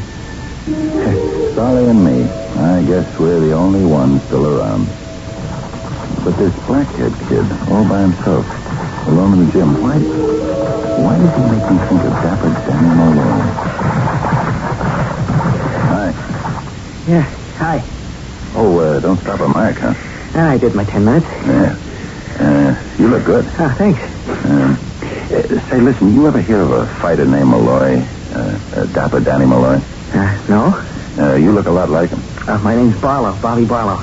Bobby Barlow. Hey, good name for a fighter. My name's Jerry Roman. How do you do, Mr. Roman? I like the way you carry yourself. I get the idea you know something about boxing, Mr. Roman. I've seen a few fighters in my day. You're looking at someone who's going to be the best. Well, nothing like confidence. I can't miss. You know why? I'd like to hear it. Not just because I feel it, but because I want to work. Now, my manager won't be here for another week. So he said, relax, have some laughs till I get there. Here I am. I shape up here every day. Yeah, that's the way to do it. I'll tell you something else. I got this good luck charm. Oh, you believe in that, too, huh? I never used to, but I found this little thing, and suddenly everything fell into place for me. Everything I was trying to learn about, coordination, you know what I mean? Yeah. I feel that I can lick anybody in the world. The more I looked at him and listened to his voice, I started getting a chill up and down my spine. This was Dapper Danny talking. Who is this Dapper Danny Malloy I'm supposed to remind you of? Good middleweight. Oh, the champ? No. Well, why not? He could have been. He was only one fight away. What happened? He was killed. Oh, too bad. An accident? No. He was murdered. Hmm? Well, who did it? We were never able to find out. Well, weren't there any, suspects? Oh, yeah. Big-time gambler, Andy Blue, lost $1 million on the fight. He thought he could get Malloy to go into the tank. Malloy just laughed at him. Good. Then there was Jeannie Barr. She was a chorus girl. They'd been going together for a couple of years until this society dame came along and kind of took them over. Oh. Jeannie was a very excitable girl. She said if she couldn't have Danny, nobody else could either. Well, which one of them did it? Both of them confessed. Well, which one was found guilty? Neither of them. You know how the law is. A person's innocent until he's proven guilty. Mm-hmm. Each of them tried hard, but neither of them could prove they were guilty. Well, somebody had to do it. Yeah. Yeah, that's true. Well, doesn't anybody know who did it? I know. I could never explain it to anybody.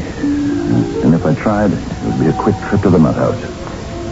I looked at this boy, and where before I was only getting a chill up and down my spine, now I could feel my blood beginning to freeze. Because I could tell, I knew he was going to be killed in the same way. But what could I say to him? Well, it's been good talking to you, Mr. Ullman. I come up here quite a lot. Maybe I'll see you again. Hello, Lieutenant. You want the racing form? Oh, no thanks, Jeannie. I reform. Want a horse player? Don't you think it's time you packed in this newsstand and retired? Retire? On what? Well, they say you got stocks and bonds and apartment houses. Hey, listen. It's been 50 years. Come on, Jeannie. You want to level with me? Why should I? You didn't kill Danny Malloy. Jeannie, you okay? Don't do that again. Do what? Don't say Danny Malloy out of a clear blue sky without warning me. I have to be prepared for that name. I'm sorry. But Jeannie, did you kill him? I said I did. Yeah, I know why. You had to have that satisfaction, right? You had to let the world know that nobody walks out on Jeannie Barr the toast to New York. Jeannie, come on. It's important for me to know. Important for you? Why should it be important for anybody? There's a kid up in Stilson's. What does that have to do with anything? Who's the kid? You don't know him. I don't even know him. So? What are you dragging him in for? Because, Jeannie, if you kill Danny, it's okay. But if you didn't kill Danny, then this kid could be in a lot of trouble. Level with me. Did you kill Danny? No. Yeah. Yeah, that's what I was afraid of.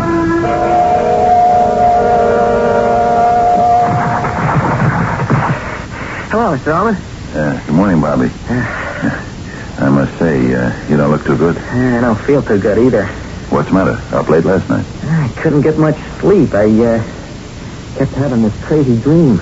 Yeah, about what? Oh, that's just it. I don't even know. You ever get dreams like that? Yeah, sometimes. This thing kept waking me up. Thing? Remember what it looked like? Well, it was more like kind of a noise. What did it sound like? Kind of a hissing sound. Like a snake? Yeah. Yeah, that's right. That's it. Every time I'd fall off to sleep, there'd be this noise. Huh? Did you see anything? I'm trying to think. There were these two lights. They were close together. Lights? You mean like lamps, light bulbs? No, they weren't like that kind of lights. They seemed to be burning, and they were small. Yeah? Would you say these were eyes? Eyes. Yeah, that's it. Looking right at me. Yeah, did they have any color? I can't remember. They seem to be very cold. Cold eyes. That's right. Cold eyes like a snake. Snake. Yeah, of course. That hissing sound and those pale, cold eyes. A snake. A huge snake. Yeah. Now, why would I dream about a snake? Why? I know why. I've been through this before with Danny Malloy. This snake was going to kill him. And there was nothing he or I or anybody else in this whole wide world could do about it. Now, this is, after all, the 20th century, and a snake is only a snake, despite its fearsome reputation. And I'm sure there are adequate ways to handle it. Competent people with the knowledge and equipment to... but here we are being highly rational. And who says any of this has a relationship to reality? We may be wiser after the second act.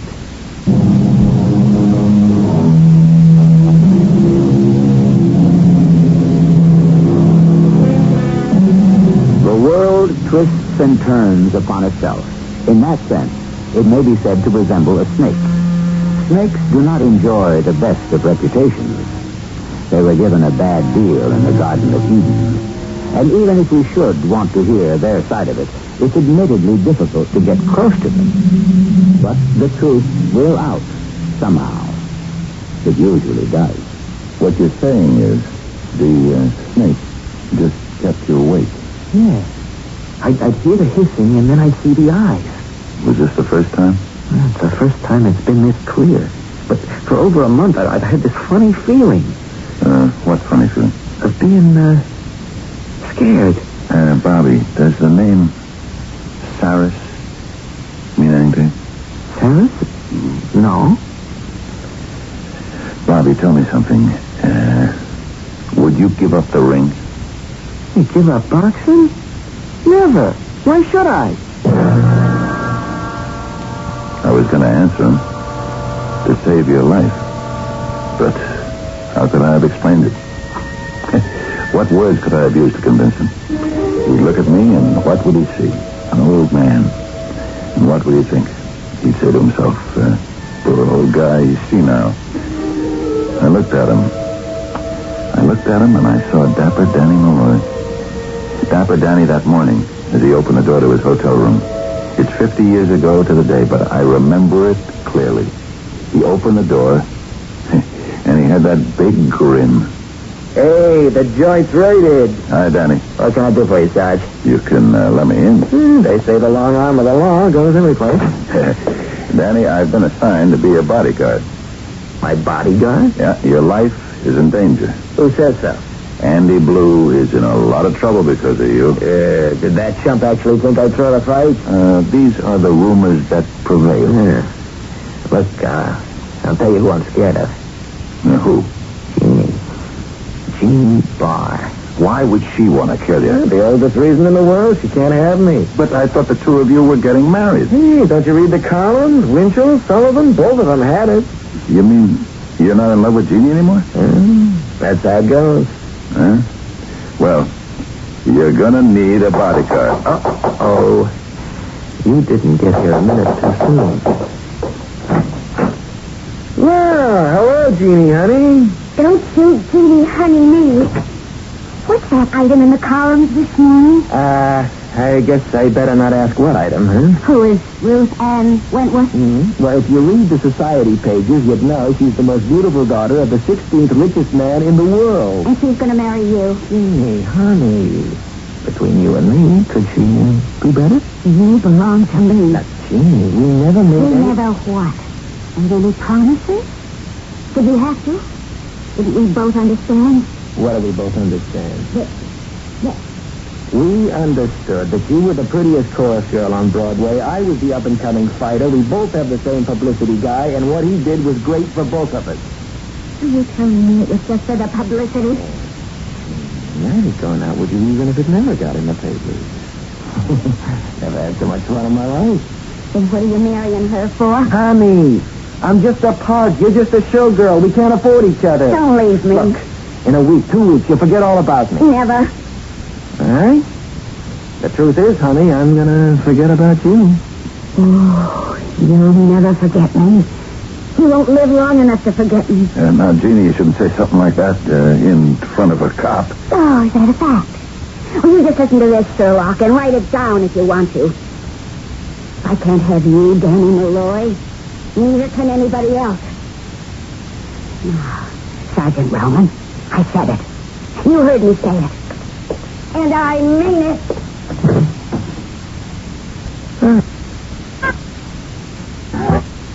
That's my problem, Jerry. It's always been my problem. I wish I had a problem like that. No, you don't. You can see I need a bodyguard. And who do you suppose this is? Dapper Danny Malloy, the next middleweight champion of the world, speaking. Ruth Ann, honey. Hey, I was just thinking of you. No, not just. Always. What's that? Wait, I'll check with my bodyguard. I'll explain later. Say, Jerry, I have to go out to lunch. Where you go, I go. We're going to have to work something out. Ruth Ann, baby, we're headed there now. There was Counselor. I guess the richest restaurant in town. She was waiting for us at a table, this daughter of the 16th richest man in the world. She wasn't nearly as pretty as Jeannie, but then she didn't have to be. She was tall and thin, and she had big teeth and bad eyes. And she had this habit of saying, Absolutely marvelous. Utterly fantastic.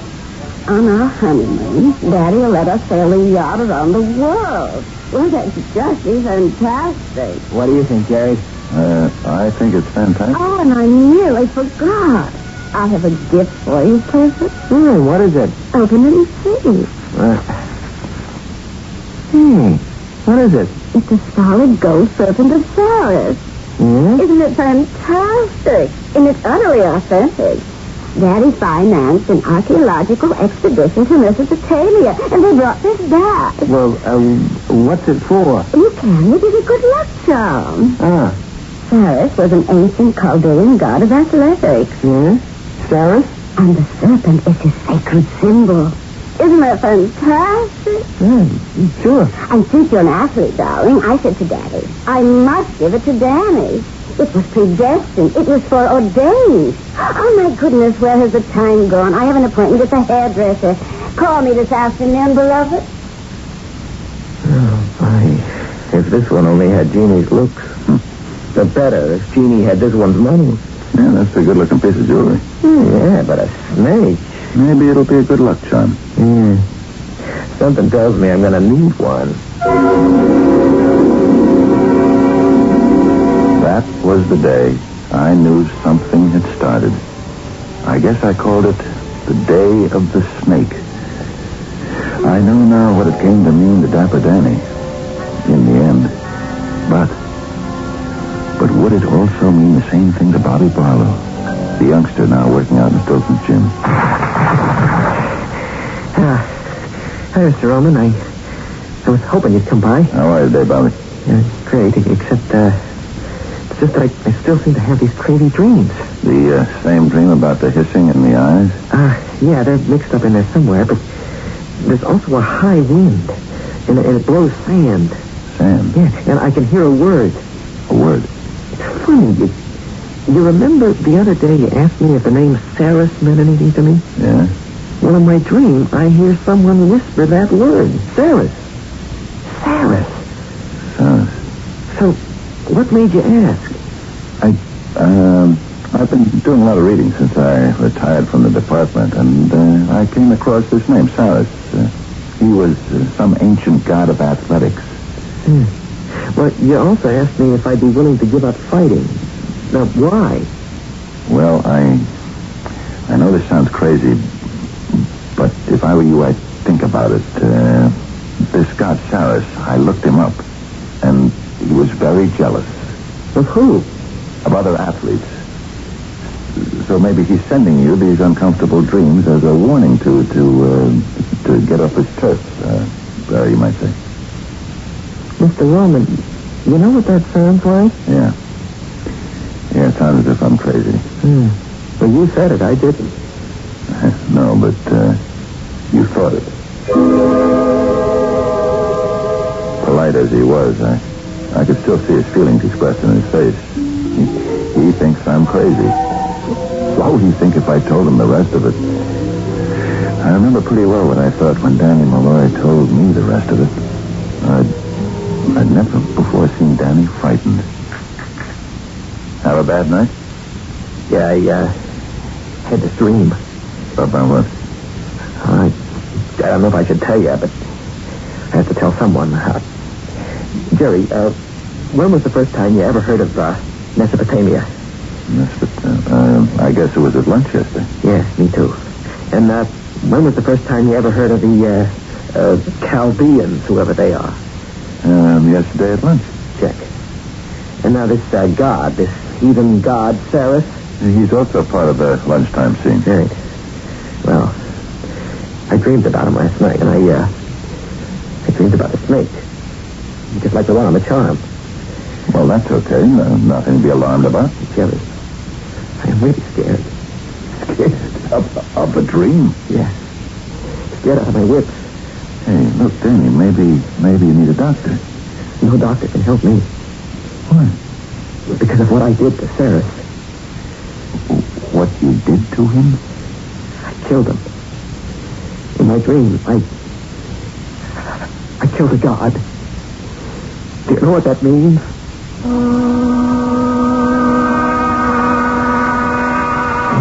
We can well imagine. But it was only a dream. Why should he take it seriously?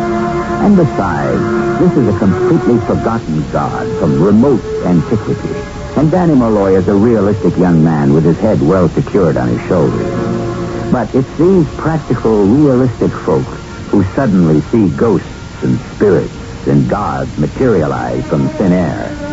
And is it possible they may be right? I'll be back shortly with Act 3.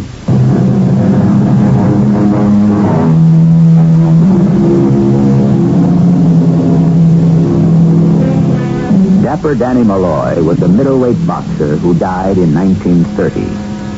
Bobby Barlow is a middleweight boxer who was born in 1955. They are not related in any way. Dapper Danny was raised in New York City. Bobby Barlow spent most of his life in Spokane, Washington, the width of a continent away.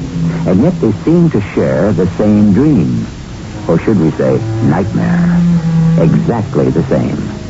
A retired cop, Lieutenant Jerry Roman, is the bridge between them. I killed him, Jerry.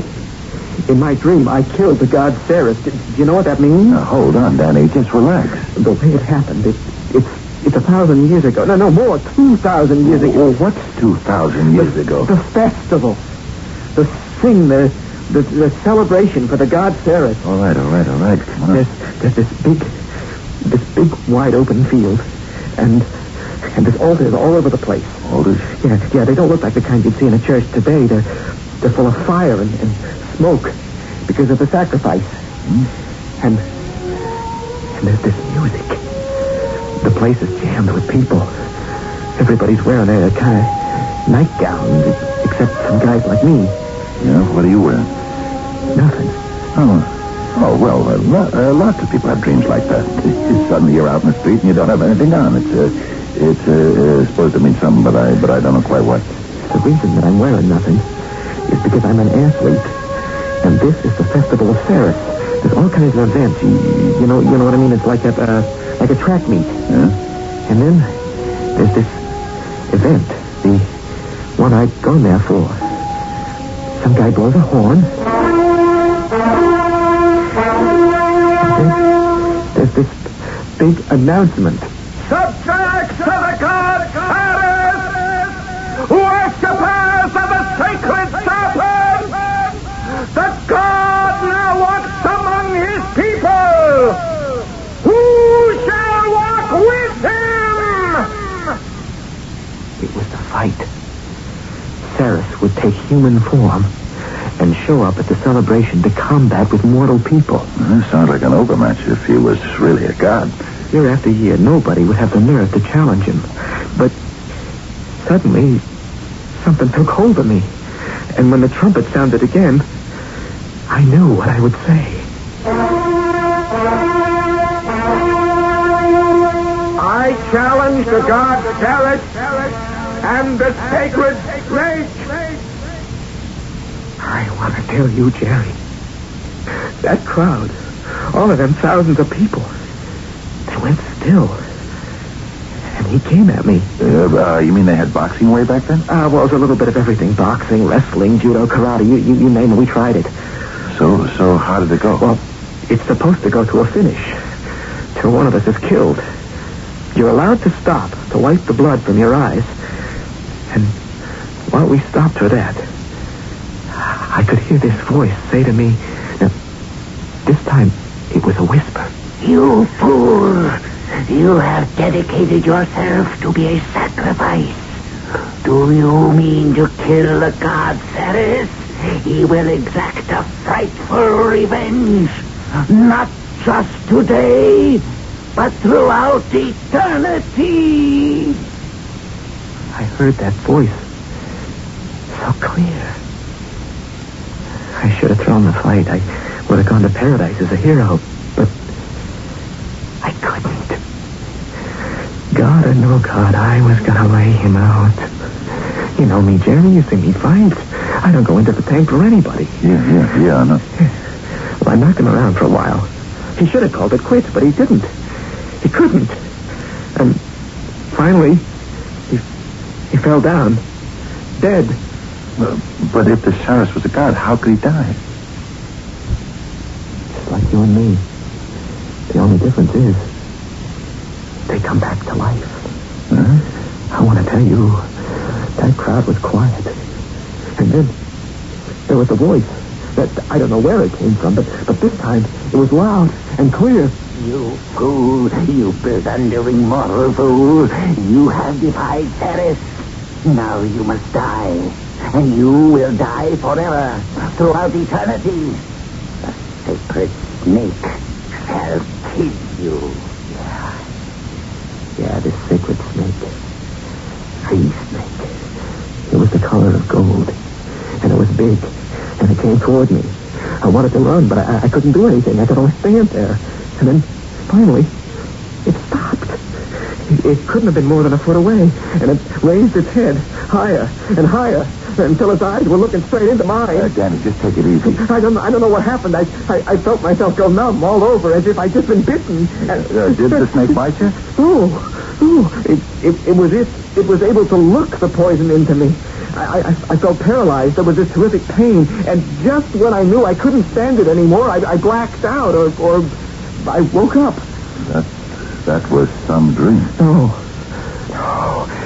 it wasn't a dream. It wasn't? I was there. Listen, Danny. Danny. Did you ever get the feeling that you were in a certain place at a certain time? You didn't know where, you didn't know when, but you were there? Danny, you know what I think? It's your conscience bothering you about Jeannie. Yeah? Sure. Along comes Ruth Ann and gives you this charm. It's a snake, right? Yeah. A gold snake, and it's, it tells the tale. What tale? A snake supposed to mean a double cross. Jerry, Ferris is after me. That's what it's all about. Oh, come on. You don't really believe that, do you? He's gonna get me. Who? Who are we talking about? Ferris. Come on. Don't worry about a thing. I'll stick to you like a leech. You can't help me, Jerry. Nobody can. No one was ever able to help me. He always got me. He always got you? He's been after me before. He's gotten to me before. He'll get me now. And he'll keep getting me. Forever. Yeah. You know what I think you need? A good workout. No. I'm tired. I think I'll take a nap. He went into the bedroom, stretched out, closed his eyes, and he never opened them again. As far as anyone knows. When I went in to check on him an hour or so later, he was dead. Inspector, nobody could have gotten past me. But he's dead. I know that. Poisoned. Inspector, I had dinner with him last night. We ate the same thing. Are you sure? Positive. This morning we had breakfast. Where? Room service sent it up. It was a tray with some juice, eggs, toast, coffee, bacon, butter, jam. There was sugar, cream. And leftovers of all that have been checked out for the poison. There's no sign of it. Inspector Carey. Who? Andy Blue. We'll get a statement. Andy Blue turned himself in. He wants to confess. You think he did it? I know he'd want to do it, but how? Yes? All right. Get a statement from her, too. That was Jeannie Barr. Huh? She also wants to confess. Usually it's the other way, huh? Don't you tell me I can't go in there. Inspector, I did it. I'm here to tell you I did it. Now, just a minute, Jeannie. Well, Jerry will tell you. He heard me say I'd kill him. Now, you did hear me, Jerry. You did. You know you did. Now, why don't you go outside and dictate a statement? Are you for real? I'm guilty. Jeannie, no, you're not, and neither is Andy Blue. Andy Blue? What does he think he's doing? I killed Danny all by myself. I sneaked into the hotel kitchen. Sure. No, please listen to me.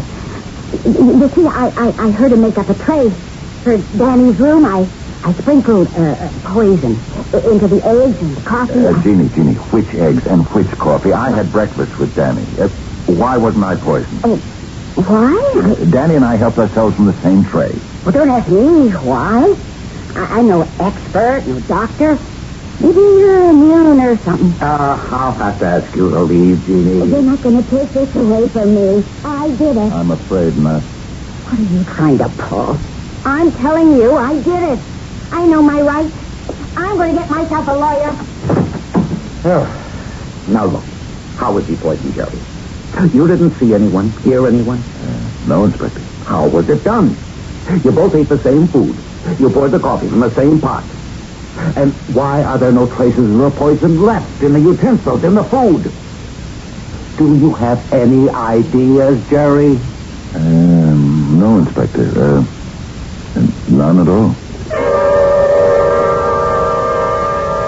That's all I had to do was tell the inspector about Cyrus and the snake and the dream. And besides, how could I even be sure? It was sometime later when the inspector called me in. All right, Jerry, we're closing the case. Unsolved. No, not exactly. Danny died of a heart attack. I thought he was poisoned. So did the medical examiner at first. But he couldn't identify it as any poison known to man, so he said it was possible that it wasn't poison at all, but some sort of a heart malfunction. And that's good enough for him, huh? Yeah, and it's good enough for me. Yeah, well, then I guess it has to be good enough for me. And it's been good enough for almost 50 years. Until a week ago when I walked into the Stilson's gym and I saw this great young fighter working out, this young Bobby Barlow, who for a reason I could never explain, reminded me of dapper Danny Malloy. And Bobby was telling me about some dreams was having about the eyes of a snake and the same name, Saris. Mr. Roman, I've been having those dreams, those same dreams. What do you see now? I see fields, crowds of people. You told me you found a charm. Oh, yeah, I did. Yeah, where? Well, I don't know where. It just came across it in a drawer. This charm, is it made of gold? Yeah. How did you know? Is it in the form of a snake? Well, yeah. Here it is, in my pocket. But how would you know a thing like that? I took a deep breath. I told him the story from the beginning to end. I left nothing out. I finished by saying, listen, Bobby, maybe this god Saris will be satisfied if you gave up fighting. If I give up the ring? Then maybe he won't feel he has to keep on killing you. Bobby, if you hang up the gloves, then he can believe he's the greatest fighter in the world, huh?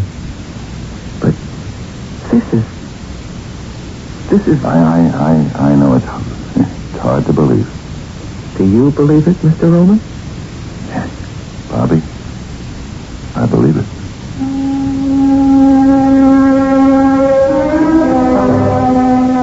Hello, Jerry. Hi, Solly. Oh, well, where you been? Oh, down in Florida. I've been checking out my grandchildren. What's new around here? Oh, nothing. Nothing's ever new. I think I'll close up the joint. No, you won't. You know that.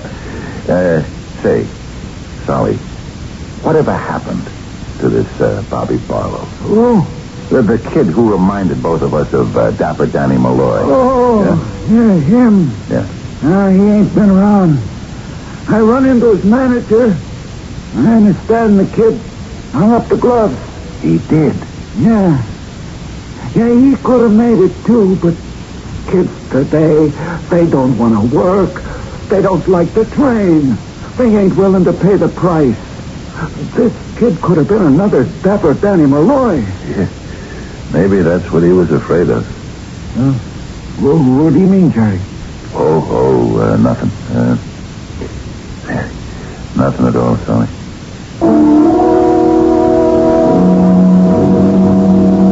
Nothing or everything.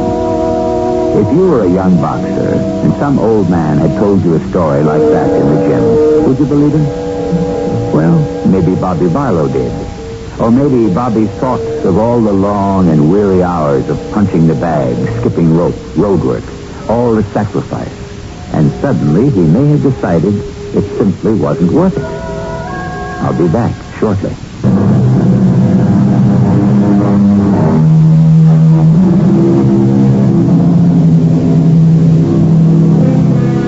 We hear the tales of the ancient gods, and we smile at them as fairy tales. But we must remember these were the true gods for people who founded the principles of our civilization. Because these gods are now out of fashion doesn't mean they have necessarily lost all their power. And so, in consideration of all these facts, one can only suggest prudence and caution, which is good advice in any event. Our cast included Fred Gwynn, Russell Horton, E.B. Juster, and Ray Owen. The entire production was under the direction of Hyman Brown. Radio Mystery Theater was sponsored in part by True Value Hardware Stores and ARM, Allergy Relief Medicine. This is E.G. Marshall inviting you to return to our Mystery Theater for another adventure in the macabre. Until next time, pleasant dreams.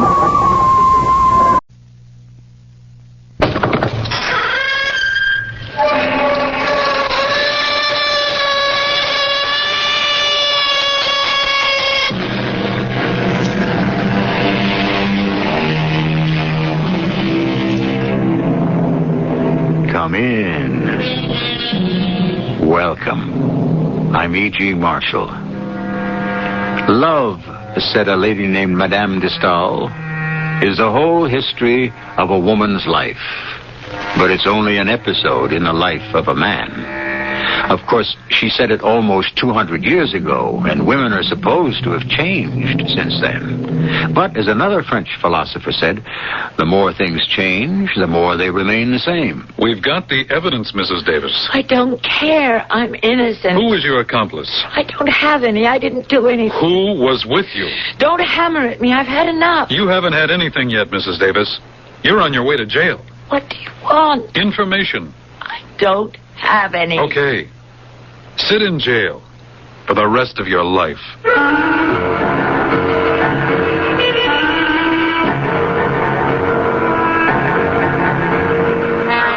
Our mystery drama, The Giuseppe Verdi Autobus, was written especially for the Mystery Theater by Sam Dan and stars Tammy Grimes. I'll be back shortly with Act One. Travel used to be the privilege of the very wealthy. If you were poor, you stayed put. If you were rich, the in-thing historical centers of Europe, where hopefully they might absorb a bit of culture. This was known as a grand tour. Today, as befits these democratic times, it appears that everybody seems to be going somewhere. An endless number of travel agencies put together grand tours to allow ordinary, everyday folk to savor the glory that was Greece and the grandeur that was Rome. At the height of the season, they say, there are more Americans in Italy than Italians. Amici, friends, dear friends, all good members of the Green Bus.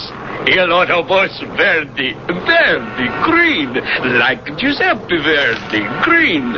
You are now on your own for the lunch. And if you wish to shop, you walk that way 5 blocks to the Ponte Vecchio.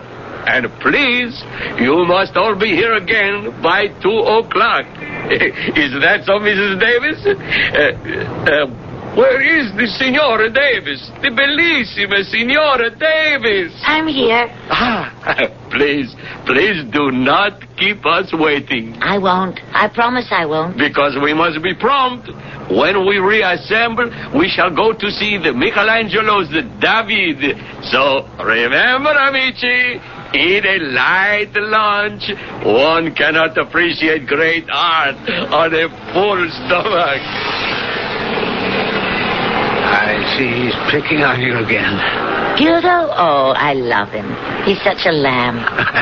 We're lucky to have such a fine tour guide, aren't we? And he just knows everything. I was wondering, Mrs. Davis, do you have any plans for lunch? What did you have in mind? Oh, I don't know. I just don't care to eat alone. Won't you join me? That's hardly a flattering invitation. Oh. However, I don't like eating alone either. I didn't realize how that must have sounded. It's just that I'm somewhat out of practice. The truth is, so am I. Well, shall we? Certainly. Oh, my goodness. What is it? Look at that smile on Mrs. Morrison's face. Which one is she? Oh, yes. She's been waiting for this ever since we arrived in Italy. Waiting for what? For you to take my arm, Mr. Wilson. Oh? You and I are the only singles on the tour. Oh. Everybody's been trying so hard to get us together. What is there about married couples? They're such confirmed matchmakers. Perhaps they want everyone to share the happiness of married life. Or the agony. Do you speak from experience? I'm afraid so, Mrs. Davis. Mrs. Davis, is there a Mr. Davis? There was. He died. Oh, I'm sorry. He was a wonderful man. But it's been 5 years now. And finally, I've decided to come out of mourning.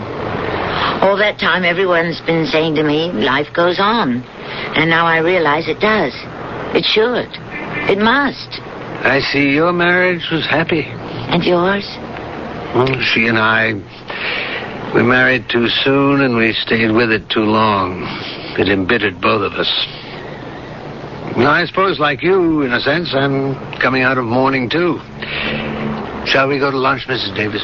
Why don't you call me Norma? I will, if you call me Charlie. How about lunch? Why don't we go into some little shop and buy a loaf of bread? You mean pane and some cheese? You mean fromage. And a bottle of wine. You mean vino. And stroll leisurely through Florence. You mean Firenze.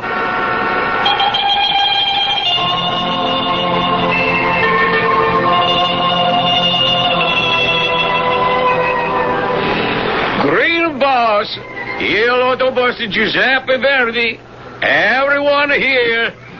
Ah, Signora Davis, so prompt. You are here the first one. You and Mr. Wilson. You did no shopping, I see, Mrs. Davis. You can really get the same bargains at home. I didn't come all the way to Italy just to shop. Of course not. I'm sure you found far more interesting things to do. You and Mr. Wilson. Mrs. Davis, one moment. Gildo, I won't be late. I'm just going up to my room for a sweater. No, I only wish to say I have a letter for you. Oh, thank you. It's from my sister. Only good news, I hope. I don't have to read it. I know exactly what's in it. Is that true? How? I can read Maudie like a book. She's so nervous and excited. I can tell by the way she writes the address. Why is she nervous and excited? She's scared stiff about my making this trip. She's nervous and excited because she's afraid I'll meet a fortune hunter who'll steal all my money. And have you met someone? I may have, Gildo. I may have.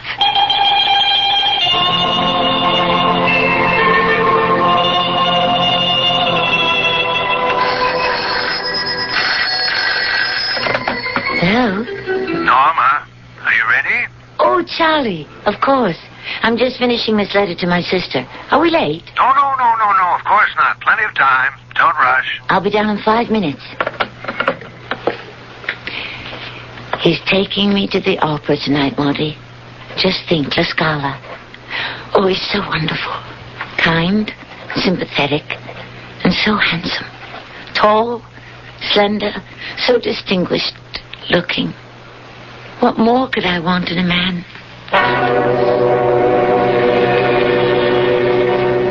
You don't mind taking the time? Of course not. I have such a large family. I think that's wonderful. I miss that. There's just my sister Maudie and me. Well, Maudie and her husband Paul. Do they have children? No. And I didn't either. You mean there are no aunts, uncles, cousins? No one. I'm going to have to spend a full day buying gifts. You'll just have to help me. I'd love to. Norma, darling, go through this list with me and see what ideas you can come up with. Did you mean that? Of course I do. I haven't the least notion of what to buy for whom. Did you mean what you just called me? What did I just call you? Oh. Darling. Yes. Yes, I meant that.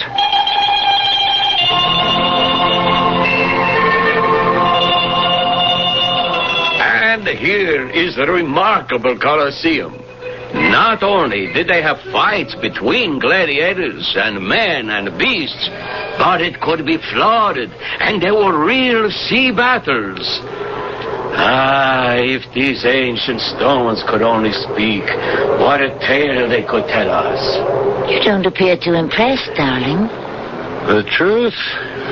This is the first thing I've seen in Italy that simply doesn't make me want to say, wow. Really? If you want the truth, the Los Angeles Coliseum is bigger. So's the ballpark, Chavez Ravine. Are they? I'd say so. Yes, I would definitely say so. Well, I've never been there. Great places to see ball games. You like sports? Well, I suppose you could call me a fan. I go all the time. Football in the fall, baseball in the spring and summer. I'm afraid this wouldn't make a very good baseball park. I hope you won't let this little disappointment spoil the trip. Darling, this is the most wonderful thing that ever happened to me in my life.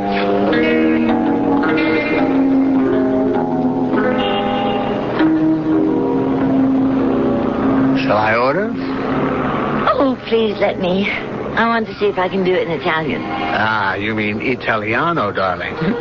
Oh, be my guest. Here he comes. Camerari. Prego. Duo cappuccino. See him give you that nod? I'm sure he thinks you're a native. So, this is the fabulous Via Veneto. And here you are about to sip your coffee at a sidewalk cafe on one of the most famous streets in the world. It's a far cry from Dayton, Ohio. Where are all the celebrities? I'm told the place is encrusted with them. Oh, probably sitting all around you, strolling past you along the sidewalk. I feel so giddy. Giddy? Well, so unlike myself. That is, unlike the self I've been this past 5 years. I feel so young, so alive. How do you account for it? Probably the air and the wine. Oh, is that all? I was hoping you'd say the company. Oh, darling. Without the company, there'd be nothing. Charlie, I'm going to do something mad. Do you mind? No, of course not. That gentleman sitting at the next table to my left, the very portly one. Yeah, well, what about him? Who do you suppose he is? Well, I guess he could be anyone. I'm almost positive. He's a famous film director. I'm going to find out. What? How? Ask him, of course. Sir? Excuse me. Are you a celebrity? Well, I hope so. Back home in Sadler's Corners, Montana, I'm the mayor. Oh. I'm also the chief of police, the postmaster. Oh, I also the druggist, the dog catcher, and the undertaker. Oh, I could tell you're a man of parts. See, you want to hold still a second? I'd like to snap your picture. Oh, my hair. I'd just like to have a shot of all the Americans I run into. Hold it. There. You and your husband enjoying the trip? Oh, no, we're not married. Well, in case you decide to take the step, come on out to Sadler's Corners. I'm also the justice of the peace.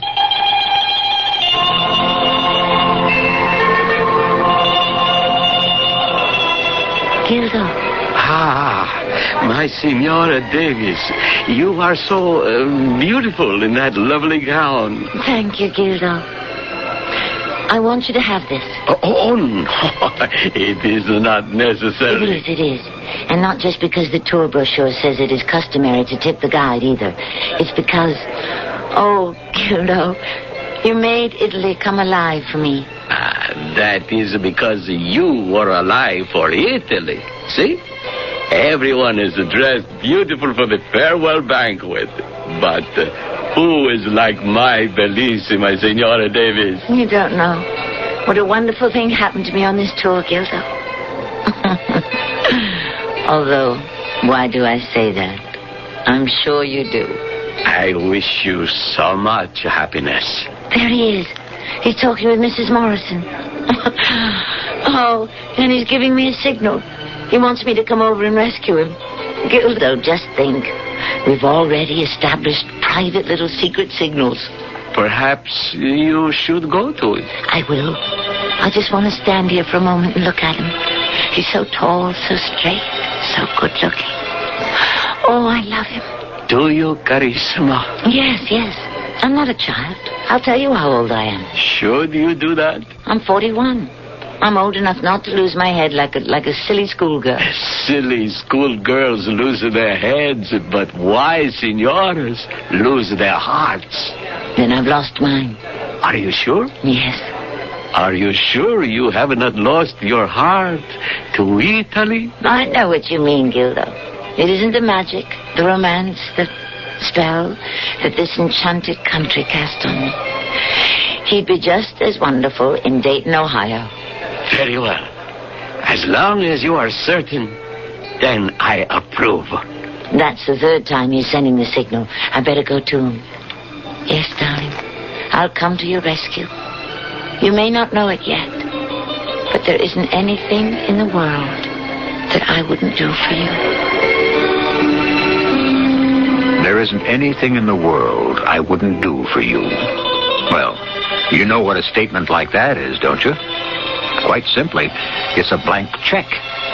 But should anybody give another person the absolute right to fill in any figure he pleases? I suppose it all depends on how much you have in your emotional account. I'll be back shortly with Act 2.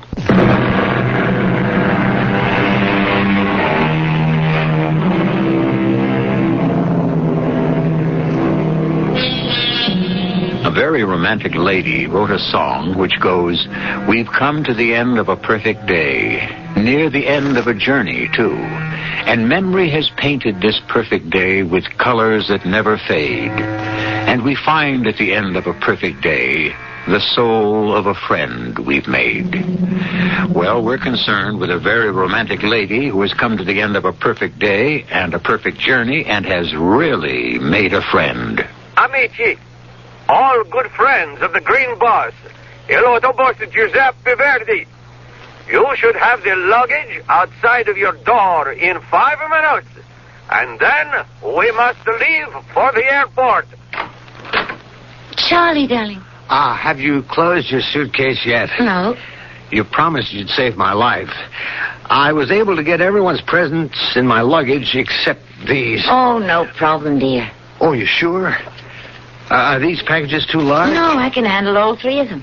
Darling, I hate to impose. How can you use such a word? As a matter of fact, I even have more room. No, this will be just fine.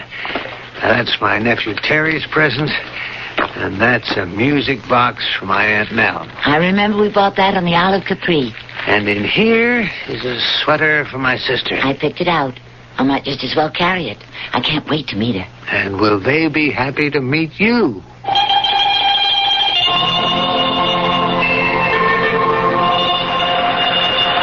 And now the bag. The nice green suitcase for my bellissima Signora Davis. Oh, thank you, Gildo. To think, this will be the last time I will check your luggage. I'll see you again, Gildo. No. But I threw my coin into the Trevi fountain. That is nonsense for the tourists. Gildo, maybe Charlie and I, we could come back on our honeymoon. Carissima. We spoke about it. Then you shall be back. One day. Have a happy, lovely, and safe trip to the United States. Ladies and gentlemen, we have just landed at New York's John F. Kennedy Airport. The local time is 4:47 p.m. You better get on this line, darling. It looks shorter. All right. What do they do? No, most often nothing. The customs agent asks you if you have anything to declare. Well, I bought Monty a skirt and Paul some ties. Did it add up to $300? Oh, no. Then you don't have to declare anything. You get the first $300 free. So when he asks me if I want to declare something, then I answer no. I'll be right behind you. Charlie, do you mean you want me to come to your brother's house? You have to meet the family sometime. But so soon? Say, this line's really moving. Fellow must be in a hurry to go home. Next, please. Do you have anything to declare, miss? No. Did you buy anything while you were in Italy? Nothing that would add up to $300. Would you mind opening up your suitcase? For me? Yes, ma'am. But... Oh, do you object? Well, I can't imagine why you want to. Oh, I'm sure a lady like you would have nothing to worry about. I certainly do not. Where's my key? Here it is. Let me just turn the lock and... Thank you. Absolutely everything's in order. Well, what's in this package? I don't know. I'm not sure. I'm carrying it for this gentleman behind me who has no room in his valise. Did you say this was the one with the music boxes, Charlie? Charlie? Where did he go? Which gentleman are you talking about, ma'am? The gentleman who was well, I'm sure he'll be right back. I see. Well, would you mind opening this package? Well, of course, See? I told you it was a music box. I was with him when he bought it.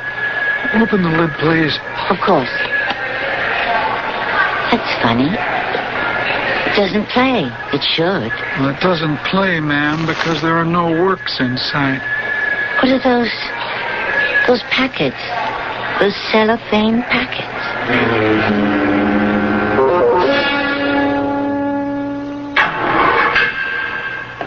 Well, Mrs. Davis? Who are you? My name is Detective Lieutenant Marvin Stern. I'm with the Police Narcotics Division. Have they read you your rights? Yes, whatever that was. They did it. Now, I want you to listen. Were you permitted to call your lawyer? I don't know any lawyer in New York. I called my sister in Dayton, Ohio. Mrs. Davis, do you know what the best thing would be? Look, I can't even begin to tell you how many people have been hammering at me. I tell you the same thing I told all of them. I don't know anything. I don't know how that powder came to be hidden in my suitcase. The powder found in those 3 packages happens to be pure heroin. Depending on how it's cut, it could have a street value of close to $1 million. But I don't know how Yes, I do know. He gave it to me to carry for him. He didn't have room in his valise. I see. Charlie Wilson. He said, oh, what's the use? Check with the tour. Old Heritage Tours. They'll tell you a man named Charlie Wilson was on the tour. We already have. Then you know I'm telling you the truth. A man named Charlie Wilson was on the tour. That's what I've been telling you. Mm-hmm. Mr. Charles Wilson of 34 Piermont Street, Salisdale, New York. I told you that was his address. Except there is no Mr. Charles Wilson at 34 Piermont Street, Salisdale, New York. There's no such street as Piermont Street, and there's no such town as Salisdale. Oh. Mrs. Davis, the quickest and easiest way for all concerned is for you to tell the truth. But I've told you the truth. My name is Norma Davis. Yes, that's true. I live in Dayton, Ohio. That's also true. I'm a widow. I live with my sister, Mrs. Paul Torrance. That is, we all live in my house. After my husband died, I didn't want to live alone. So it seemed like a good idea. Really, it wasn't. It isn't. What am I saying all this for? Mrs. Davis, we know all about you. What do you know about me? We know you work in the housewares department at Naylor's. We know... No, you don't know anything. Do you know what I think, how I feel? The last 5 years, do you know how lonely I've been? How frightened? How I finally gathered my courage and went away on a trip, and I had this dream of wonderful Italy, and I dreamed I fell in love. Or am I still there? And is this the dream? The nightmare? Mrs. Davis. What do you want? Are you telling me I smuggled in some drugs? Well, the drugs were in your suitcase. It's a mistake. The customs agent was performing a routine random spot check. You opened your valise for him. You saw what was there. But I don't know how it got there. You do. Charlie asked me to carry those 3 packages because he didn't have room in his luggage. Charlie, he can explain. There was a Mr. Charles Wilson on that tour. He's gone. There's no trace of him. We don't know who he is or where he can be found. His passport. The State Department has no record of issuing such a passport. It was obviously a forged one. Why did he do this to me? I think by now, Mrs. Davis, we've gone full circle. From here, we shall only be repeating ourselves. It's time for the truth. Why do you keep saying that? All right. I was foolish, but it was such a long time. I wanted somebody. You wouldn't understand. Well, let's do it this way, Mrs. Davis. You're an amateur. What do you mean by that? An amateur in what? Crime. Professional criminals are using the services of more and more amateurs these days. I don't care anything about that. I'm innocent. Housewives are acting as messengers, use their telephones for recording bets. Please, Lieutenant. And smuggling. I mean, who would suspect a person like you, Mrs. Davis? For that matter, who would suspect anyone on a tour? I tell you... No. Let me tell you what you're up against. You were caught with all that junk in your possession. So don't think in terms of anything less than 15 years. If you get a strict judge, he'll write it so you serve every single day. Please don't raise your voice. I've had enough. You haven't had anything yet. You're on your way to jail. What do you want? Talk. I've already talked. Look, we don't want you. Then let me go. Maybe later. Later? When you've led us to Charlie Wilson. I don't know Charlie Wilson. But you said he gave you those packages. I knew a man named Charlie Wilson who was charming and attentive and sweet. I met him in Italy. We walked through it hand in hand. But when the plane landed here, that Charlie Wilson was gone. And now there's another one. A different one. Mrs. Davis, you don't want to sit in jail for 15 years. Why should you? Why should you if you can deliver Charlie Wilson? But I don't know where. We're convinced that Charlie Wilson, whoever he is as high as you can take us. Now, you give us Charlie, and we move up one step. Charlie can be made to give us the guy on top of him. That's another step. I'd help you if I could. You were caught with the drugs. That's all the DA needs to prosecute. He'll go on the stand and you'll say, what? The truth. I was carrying it for a friend. You were carrying it for a friend. Well, that's the oldest, most tired, and lamest excuse ever heard in a court of law. They won't even laugh. Well, they might pity you. Why won't anyone believe it? How can anyone believe it? A man you don't know at all? I knew him very well. After all of 2 weeks? How much time do you need when it's right? Well, obviously, this wasn't right. So anyhow, this man, he says to you, would you mind carrying some of my packages past customs in your luggage? Now, you claim that's what happened. Yes, that's exactly what happened. And you said, sure, okay, why not? Am I right? Yes. And the packages were already sealed and wrapped. Yes, they were. You're a grown, mature woman, Mrs. Davis. You were married once. You work in a large department store. You have some experience in the world. Now, you really didn't suspect anything? No, I didn't. And that's to be your story to the jury. What other story can I tell? A better one than that. I mean, do you expect a jury to believe that any woman could be such a fool? Oh, Lieutenant, you have no idea how foolish some women can be.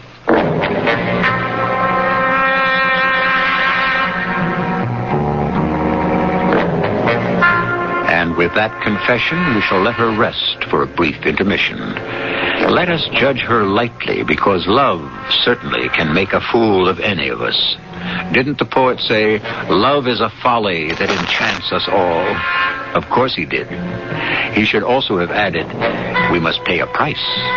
But as you know, the time for paying prices occurs always in Act 3.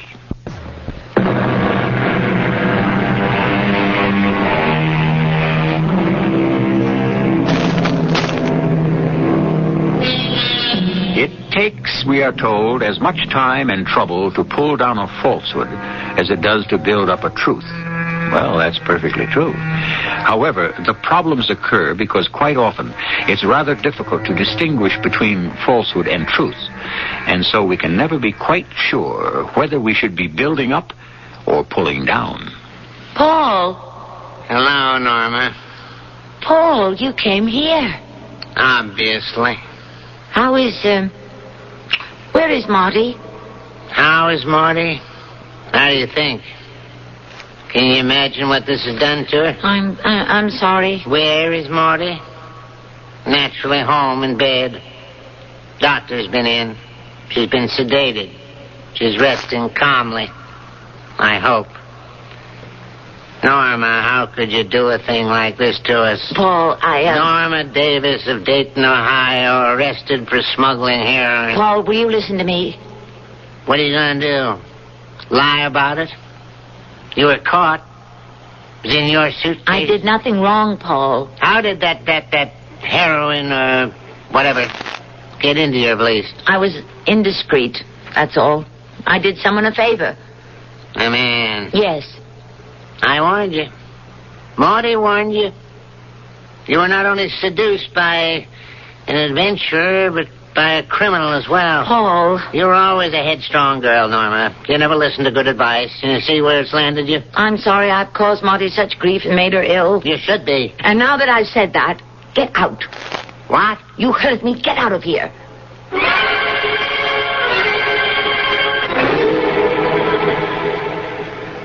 Good morning. You don't look so hot. Why should you care, Lieutenant? Mrs. Davis, I'm worried about you. Is that so? The guard told me about a little scene here you had with your brother-in-law a little while ago. Was he listening? Well, how could he help it? I remember a poem. I learned it at school. The Wonderful One-Horse Shay. Oh, that was by Longfellow, wasn't it? Oliver Wendell Holmes. Anyhow, one day it was in perfect working order. The next day it just came apart. All over. That's me.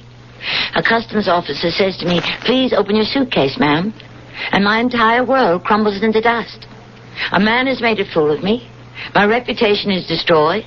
My own family practically disowns me. And to top it all off, I'll probably go to prison. Probably. How am I going to avoid it? I'm sorry. I know you're innocent. Oh, please don't say that. You're changing tactics. Hard boil will get you nowhere, so now you'll become a nice, sympathetic cop. You'll seduce me into telling the truth. Seduce? It's a figure of speech, but it amounts to the same thing. Look, I'm sorry for you because win or lose, well, you got a bad deal. Even if a jury would find you innocent, there'll always be people who believe you were guilty. Ah, well, I know it. And there's one consolation. From now on, you'll know who your real friends are. I wonder why I was afraid to live alone after my husband died. I married him right after we finished school. I never worked. He did everything for me. He sheltered me, protected me. I put up with so much from my sister, and it's her husband's fault. If he were really a man, he would never stand for her nonsense. He's been assistant branch manager at Spofford Federal for almost 15 years. He'll never get promoted, but now he can justify it, and so can she. Why are you letting me ramble on like this? Oh, I told you, I think you're innocent. But I still have to get you to do one thing. And that's to uncover Charlie Wilson for me. Charlie? Mm-hmm. He's your only hope. But tell me, what were your plans? Plans? Yes. Well, we would be married. No, I mean your immediate plans. He gave you the stuff to carry in your valise. Your being stopped by the customs inspector was an unforeseen accident. Suppose you had just sailed through customs. Where would you have gone with him? Where? Yes. To a motel. And the next morning we would have gone to his brother's house in Salisdale, New York. But since you have informed me that there is no Salisdale, New York, there's no brother either. He might have murdered you. No, not Charlie. Why do you say that? You were carrying $1 million worth of heroin. Let's see, you were with him for almost 2 weeks. In all that time, did he say anything that might give you a clue? No. Well, what did you talk about? It seems we talked about me. Yes. Maybe that's why I was so fascinated with him. We talked about me. Well, his accent. Eastern, Southern, Midwest? No, it seemed to be the kind of speech you might hear anywhere. I told you what he looks like. I didn't know what more to tell you. I'm sure he's got a record. I know he's been fingerprinted and photographed. I know it's all on file somewhere. But where? Now, look, the two of you were supposed to be so much in love. Please. Didn't you at least take each other's picture? No, he didn't have a camera. And I don't believe in... Wait. Oh, what is it? There is a picture. Yes? Yes. We were sitting on the Via Veneto. That is, I got into a conversation with another man, a tourist, an American. And he said, let me take your picture. And he did. Okay, we're halfway home. Now, who was this American tourist? What's his name? I don't know his name. You don't know his... Well, then what good? But I do know he's the mayor of Sadler's Corners, Montana. Of course I remember you.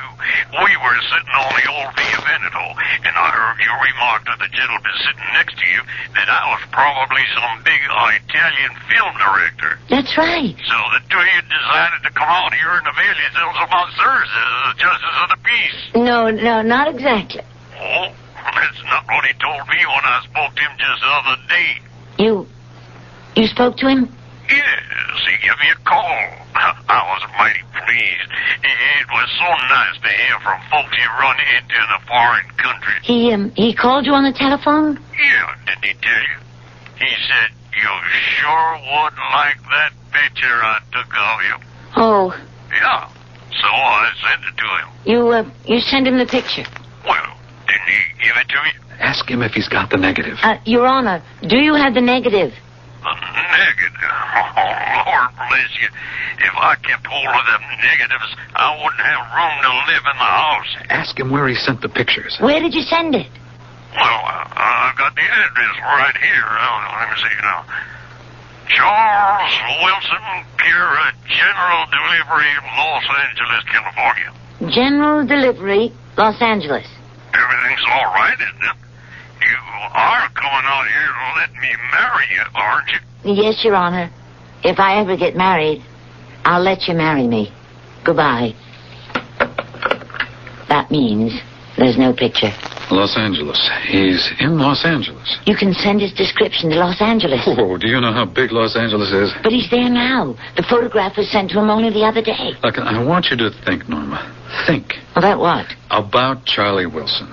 You spent almost 2 weeks in his company. He must have said something that would give him away. He didn't. I can't think of anything. Somewhere he must have let something drop. I can't remember.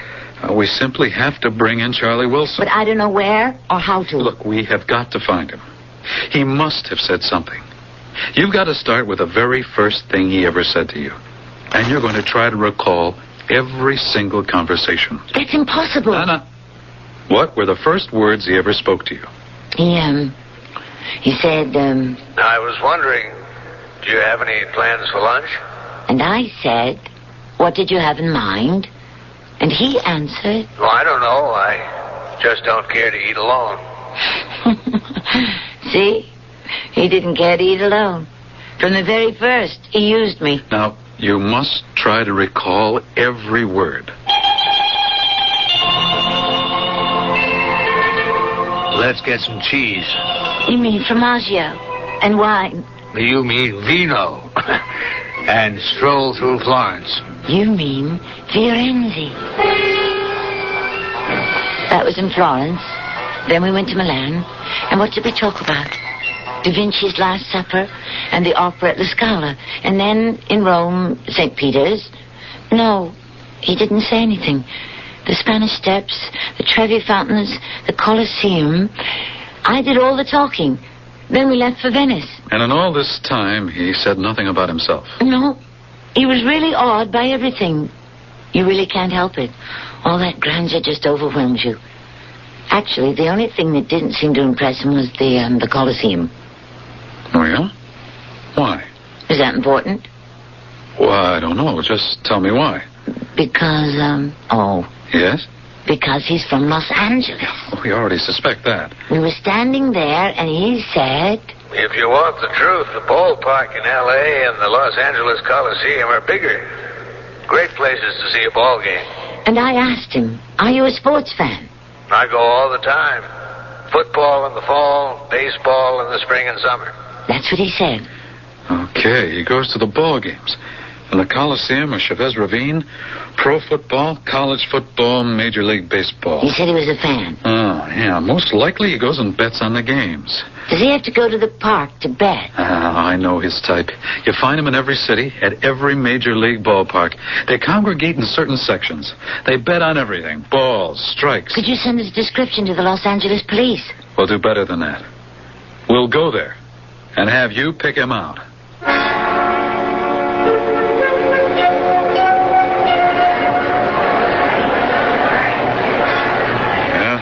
This is the section where they hang out. We've got the place filled with police detectives. If you point him out, he can't get away. Come on. Do you see him? It's difficult. Yeah, I know it's a long shot. We may be wrong. Maybe he isn't even in L.A. But it's all we have. Do you see him? Why do you keep asking? Wouldn't I tell you if... I don't know. Would you? After all, maybe you're still in love with him. Are you? No, I'm not. Not anymore. Yes. Yes, I do see him. The left aisle. Third row. The seat next to the post.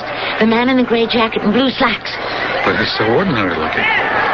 You described him as very handsome and distinguished. I realize that. I suppose we all look different in Italy. That's Charles Wilson. He could never deny it. We could all identify him. Hey, let's walk up and you say hello to him.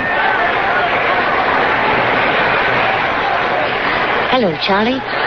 Who? Don't you want those packages you gave me? You? Sit down, Charlie. You're not going anywhere. I want to thank you, Lieutenant, for everything. Well, I'm glad it worked out. He's got quite a record, our friend Charlie. Forger, smuggler, confidence operator. And heartbreaker. Oh, did he break your heart? Not too badly.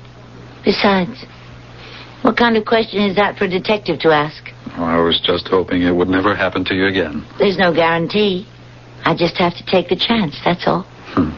Well, you're free to go, you know. You mean you have no further questions to ask me? Well, it seems to me we spent a whole week in which we did nothing but have me ask you questions. All sorts of personal questions, wouldn't you say? Yes. Would you like to spend some time asking me some questions? Yes. I think we could spend a very interesting week doing just that.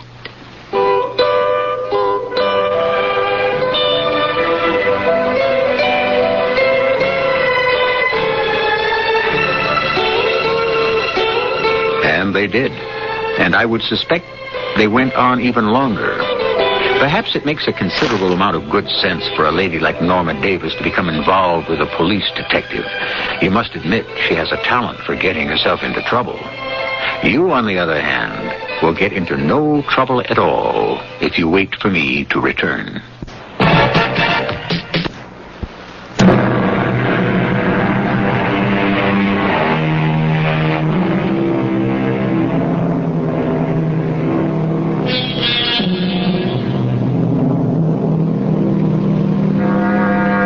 At first, great waves of immigrants swarmed to our shores as millions came here to find something new. And they did. The things they were seeking, freedom, equality, justice, opportunity, these were new concepts for ordinary men and women.